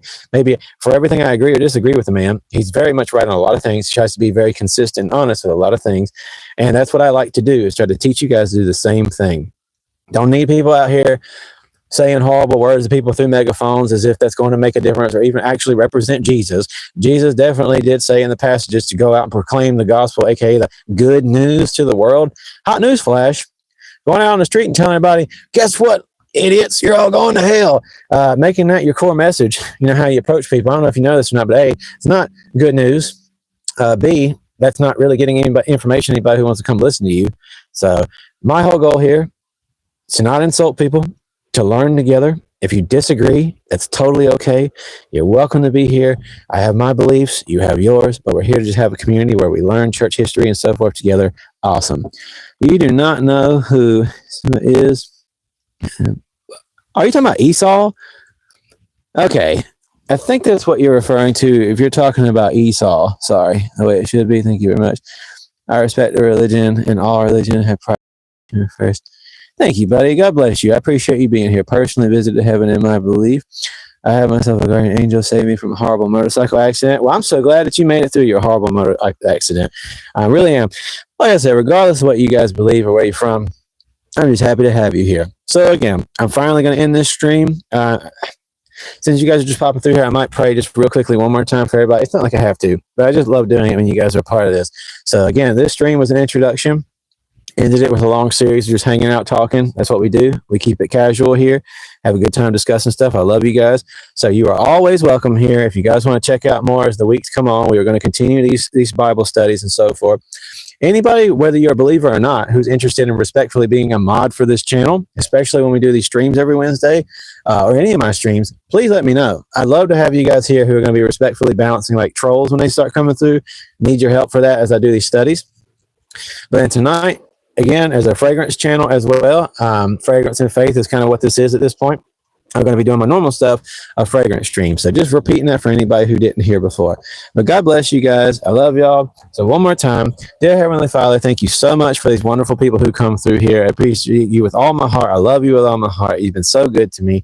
These people who are coming through, no matter who they are or what they believe, I just pray you pour your blessings on them, that they come to know you, that they come to understand the truth that I feel that I've found, that I see, that I found. But again, I just thank you for giving me the opportunity to talk to these people regardless of where they stand. And I just pray that they find peace and they find substance and sustenance. I love you. I love these people. Thank you so much, God. In the name of Jesus, I lift all of us up. Pray your will be done. In your name, God bless all these people. Thank you. Amen. So I hope you guys have a great Kia. I'd love to help mod if you need it. Mix the other half. Oh, of course. I'll totally add you then in that case. Thank you. Add as a moderator, Yuvraj. Also, sorry guys, I know it's gonna look doofy for a second. You gotta see me like a you're gonna see me as one of those old men who do them creepy selfies. You are a mod, Yuvraj. I'm adding you as well. Dink, Yuvraj, you are a mod as well. I recommend getting the Catechism of the Catholic Church. Funny that you should say that, my friend, because been working through it for quite a while myself. Like I said, again, not a Catholic personally, but between the Catechism and then as well, very good scholarship in the Catholic Study Bible. I don't have the Ignatius, but that's the one that I've got currently. But like I said, I've been doing church history for quite some time. Very passionate about it. There's things that are hang-ups for me. And again, I'm going to be doing an inquiry period through the local church, St. Catherine of Siena. Again, not a Catholic, but I have my reasons for getting into that and doing studies as well. And you never know. It could end up that way. Might not. I have the Ignatius one. It's very good. Heck yeah, I'll have to check that out. Thanks for this honorable opportunity. I want this. You never disappoint me anyway, Yuvraj. You're a great friend. I really appreciate you, and I'm so happy that you're here. Aspire to be at this level of scholarship. First and foremost, I'm no actual academic. I just study under people who are. Here's the funny part about becoming a scholar, right? It is very important, if you can do it, to go to school and get a formal education if you can in any particular discipline. If you can do it, if that's the route you want to go. But it costs a lot, especially depending on what country you're in. Here in America, unless it's going to be a degree that's going to bring you like a good career, you're going to go in extreme amounts of debt, which is why all of my friends who are scholars who have good careers told me don't do it. At one point in time, 8 years ago, I very much considered it, but I was very much encouraged not to do it because you don't have to. Reality is, all of the books and syllabuses that they kind of get given as they go through, while having like a teacher there to guide you, somebody with their education, having teachers and guides is very useful as well. If you can get your hands on the books yourself and then look up lectures online and stuff like that, and if you get the opportunity, maybe go to a local university or a local department or a church or someone, if you can find people who have their educations as well and have free time, pick their brain. A lot of people are pretty happy to, believe me, when people have went a long time gaining information about a subject, unless they're just a jerk, unfortunately, a lot of people like sharing the information that they've learned. So, and by myself on my own, reading and creating in my own opinion, definitely going to do it myself. Yeah, absolutely. Please. Just throwing this out there. Anybody who's curious, again, if you'd like to get yourself started like my buddy did here, Mick, they're not the cheapest in the world, but the SBL Study Bible is a new revised standard updated edition, regardless of your denomination or if you're an atheist, whatever. If you'd like to get up-to-date scholarship that has a team of scholars who put these notes and information together, who are from all different denominations of faith to different belief systems. There's Islamic scholars, there's Judaic scholars and so forth who are part of this. There's complete list of secular scholars who are part of this scholarship behind this. That's not something that makes something great, but there's a very balanced approach to the notes and information put in here. No one's saying you have to believe all this as if this is the firm thing, but the information and the introductions they put in here were very, very good. Balanced approach that you can read and kind of extract what people are saying these days based off the information and interpretations they have, and how can that maybe reflect for me where I stand with stuff. I encourage seeking out something out of your own echo chamber, regardless of what denomination you are, but as well, very, very impressed by the Catholic Study Bible that I have here. Really look forward to checking out the Ignatius Bible. So if you want to learn some good stuff, regardless of if you're an atheist or not, it's a good place to go. If you are a Christian, please don't be afraid. Like, I'm a Christian too. Don't be scared to get outside of your bubble and your echo chamber and see what scholars are saying. That's not how you bolster yourself or learn things that might even help shift you a little bit. But yeah, definitely check it out. Got my study Bible for around $20 on Amazon. Heck yeah, buddy. I wish I would have found that myself because I originally paid, I think, like $90, something like that for it. As well, the Catholic Study Bible, you can find the third edition of that. It's like $60, but you can find for like $20, I think, in decent condition. If you want to get that, because that scholarship is more devotional, but still fantastic. Huge chapters about actually in-depth, up-to-date stuff about biblical archaeology, all kinds of stuff. So that's how you should treat the Word of God genuinely. Well, thank you so much. I appreciate you. I try to do my best. So anyways, I love you guys. I appreciate y'all so much. Again, if you're not interested in perfumery whatsoever and fragrances, that is what this channel started as and stuff. Like, I recently did a name change. Also, real quick, not to be a salesperson, but it does help these things get bolstered and boosted around if you guys do hit the like button. If you haven't yet, I know that sounds douchey and YouTuber-like, but you do have to unfortunately say this kind of stuff if you want your channel to develop and grow. So if you haven't yet and you're interested in doing so, please do hit the like button. It really helps out a lot. But yes, if you're interested in perfumery at all, you want to check out my reviews, that's going to help this channel continue to develop in that direction because it's something I'm also very passionate about. So this channel is no longer a Douglas Moon fragrance. Again, it makes my silver play button redundant, but I'm probably going to literally like trash that thing anyways. It doesn't really mean that to me. But so it's no longer Douglas Moon fragrance. It's Andrew Douglas Moon. It's the name I'm going through from now on. The tagline is going to consistently be fragrance, faith, and family. We're going to be talking about fragrances, faith, scriptural studies, historical religious studies as well. We're going to be reading other religious texts to do studies in them as well because it's important to understand where people are coming from. So again, we are going to go through the Quran. We are going to go through the Bhagavad Gita, the Dhammapada, so much. Because again, it's fun to read them. Very fun to have respect for them, to see the truths that are in them. Because again, if God is really speaking or is within people, then you have to understand, regardless of wherever you may believe they veer off and go wrong, there is truth within them. Really good information to know. Instead of taking people out of their context, like we always get blame people for doing to us. So we're going to have all these different studies. It's going to be a fun time. But again, like I said, if you're interested in fragrance stuff as well, you're more than happy to go check out my other reviews, share some love, and just, yeah, appreciate you guys stopping through here and being here. It means a lot to me. Found a genuine subscriber in me. Actually so impressed. Haven't seen enough people take this approach. God is in me.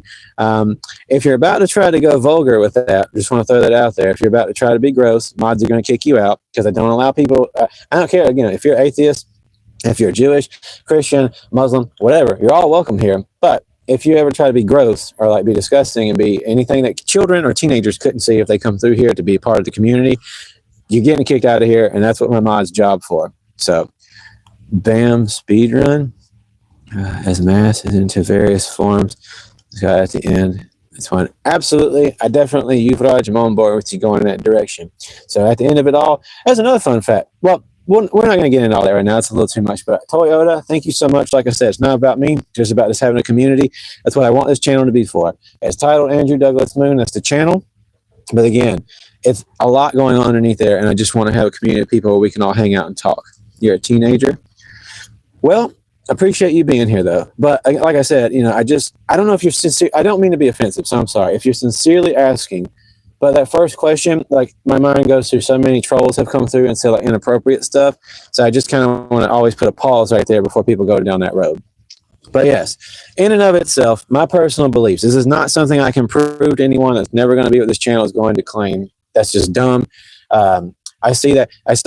Sorry, I lost you guys there for a second. I see too much in secular scholarship and Christian scholarship, Islamic scholarship. I see too many people taking a stance as if not by saying, here's what I believe to be the truth versus here's what is the truth. Everybody does it on all sides, believers, non-believers of every different direction. And then they argue with each other instead of saying, here's where I'm at. Let me hear where you guys are at. Let's see what we can meet in the middle here. So with that being said, from my point of view, yes, God is within all of us. God created and is running through all of us. And one way or another, there is plans and purposes for every single person. Not just one plan, not just one purpose. We are a part of a stream of all different kinds of things. I'm always trying to tell people, get rid of that main character syndrome. You might be living and experiencing your life, but if you think you're the main character, you're wrong. We play a part in everybody's journey is walking on this earth. So just throwing that out there. But yeah, I love you guys. God bless y'all. And, thank you. Is there any more questions before I go? Anything anybody else wants to know? Again, not answering any troll crap. Just answering if anybody wants to know anything in particular. You can ask me whatever. I'm fine answering any questions in the world. Doesn't matter to me. I can't believe I was able to keep making it at this point. My throat was starting to get so badly dry there at one point in time. But yes, now that I am about to go use the bathroom inside as an old man, I can finally finish the rest of my energy drink here. If you don't mind, I would like to, can I mail you or email me? But you did already email me. You can continue to email me if you'd like to. Really enjoyed this. Thank you. Do you think God existed in pre-Abrahamic religion? Do you mean do I personally think that God, the concept of what we're going to say is God, existed before Abrahamic religions existed? Because if that's what you're asking, and I want to be specific, and thank you, Mick, so much for coming through here. Like I said, just all encouragement. Again, so sorry I haven't got back to your messages just yet on Instagram. I've just so much going on when I'm not taking time to do these streams. But okay, Toyota, I'll try to answer you here. So I definitely think God's always existed. And in essence of what I'm going to call God as, in essence, kind of like the idea of, even though we're not going to get into theology on this, but just in the very idea of when people think about the concept of something like the Trinity, whether you're Trinitarian, Unitarian, whatever, in Christianity, for instance, and you can think the same things as in Hinduism. A lot of people, when it comes to Brahman, these ideas, Vishnu, Shiva, different manifestations to a lot of people of the same thing. Again, this is my beliefs. I'm just explaining and then getting back to my beliefs. If you ask me, do I think God always existed or existed before the Abrahamic religions, before these things were pinned down, put to paper? 100%. To me, not I can prove to anybody, not telling you I can, not here to debate. I definitely believe God always was.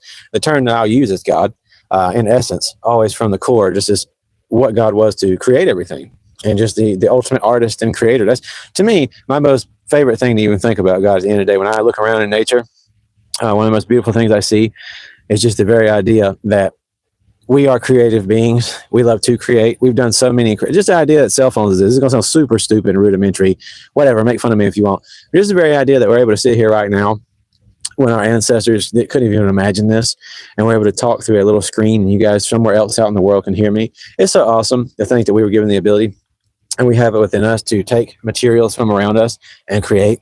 That's so cool.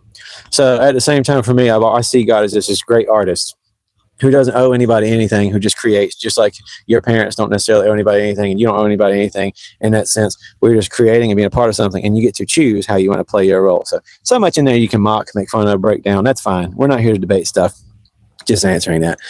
Like the wings of a hummingbird, art of a creator. Yes. I mean, as in his spirit, as in the essence of him being spread throughout the region. Yes. Yes, I do. Do you think? And thank you. So again, thank you everybody who's popped through here. So I've answered all the questions I can because my throat is really starting to get dry. But I will be back this evening for a fragrance stream doing perfumery and stuff, which is the core of what this channel started out as. If you have any interest in checking that stuff out beyond this faith stuff, please, by all means, you're welcome to do so. But it has brightened my heart up. Again, whether secular, agnostic, atheist, Christian, whatever, Catholic, Baptist, Buddhist, Muslim, to all the people who've popped through here and been a part of this conversation, asked questions, it has literally meant the world to me because I was really scared. Like doing my fragrance live streams and stuff and hanging out with everybody has been so easy for me because it's like, here's fragrances. What are you really going to do? Just troll and say I'm ugly? I look like Man Shrek with tattoos. I look cringe, whatever. Fine. But getting on here and just discussing and doing scriptural studies, talking about faith, and then just being ready for people to like really not be okay with that. Believe me, it's happened. I kind of have trauma from that kind of stuff. I hate using that word, but like, and I don't mean that seriously. But when I very first ever came to faith, before I even knew much about scriptural histories or other people's beliefs, and I had to be like really engaged with that. I remember just posting on my Facebook, hey guys, due to experiences and stuff, I believe this is where I'm going now. I'm a Christian now. I actually got messages from people I thought were respectable humans telling me because they had assumptions about what I meant by that, to be Christian, and what I meant and how maybe I feel about other types of people. And they literally did send me like messages telling me I should go, get rid of myself now that I've made this path. That's extreme and crazy, and most people aren't like that. But that type of junk scared me into thinking, can I publicly talk about these things? But here we are. So to have people all walks of life willing to have these discussions and get into this together and listen to some random turd ramble on the internet about this and talk with me has been so special. So thank you so much. A form, we all have energy present on ourselves. Again, Yuvraj, totally awesome for you to have your feelings about that, and I totally respect that. And thank you, John, for stopping through. I have differences on opinions and personal experiences from that, but God is, in fact, to me, an energy, a creator, an existence, a maker. And so, again, we all have our different opinions, and I totally respect you, Yuvraj, and I love to see what you have to say. It's in the world around yourself. So, Toyota, everybody else, God bless you guys. Please check out other stuff. Come back next time. And again, I'll see you guys later. And I love y'all. Thank you so much. Also, again, random side note, if you haven't seen it just yet, I did. And I don't care what anybody says, me and my wife did enjoy the new Lilo and Stitch movie. So I just wanted to leave something controversial there just to be a douche. But if you guys don't like the new Lilo and Stitch movie, you're crazy. I agree with you, Yuvraj. All children of God, including people like me who like the Lilo and Stitch movie. It was fun. It's not for everybody, but as a person who has children, it was fun. Yes. I'm super glad you guys are agreeing. It was a good time. I know I've had a lot of people at my job say, it sucked. And I'm like, you know what? You don't understand. It was a good time. So anyway, just wanted to leave off of that, and I'll see you guys next time. Thank you so much. If I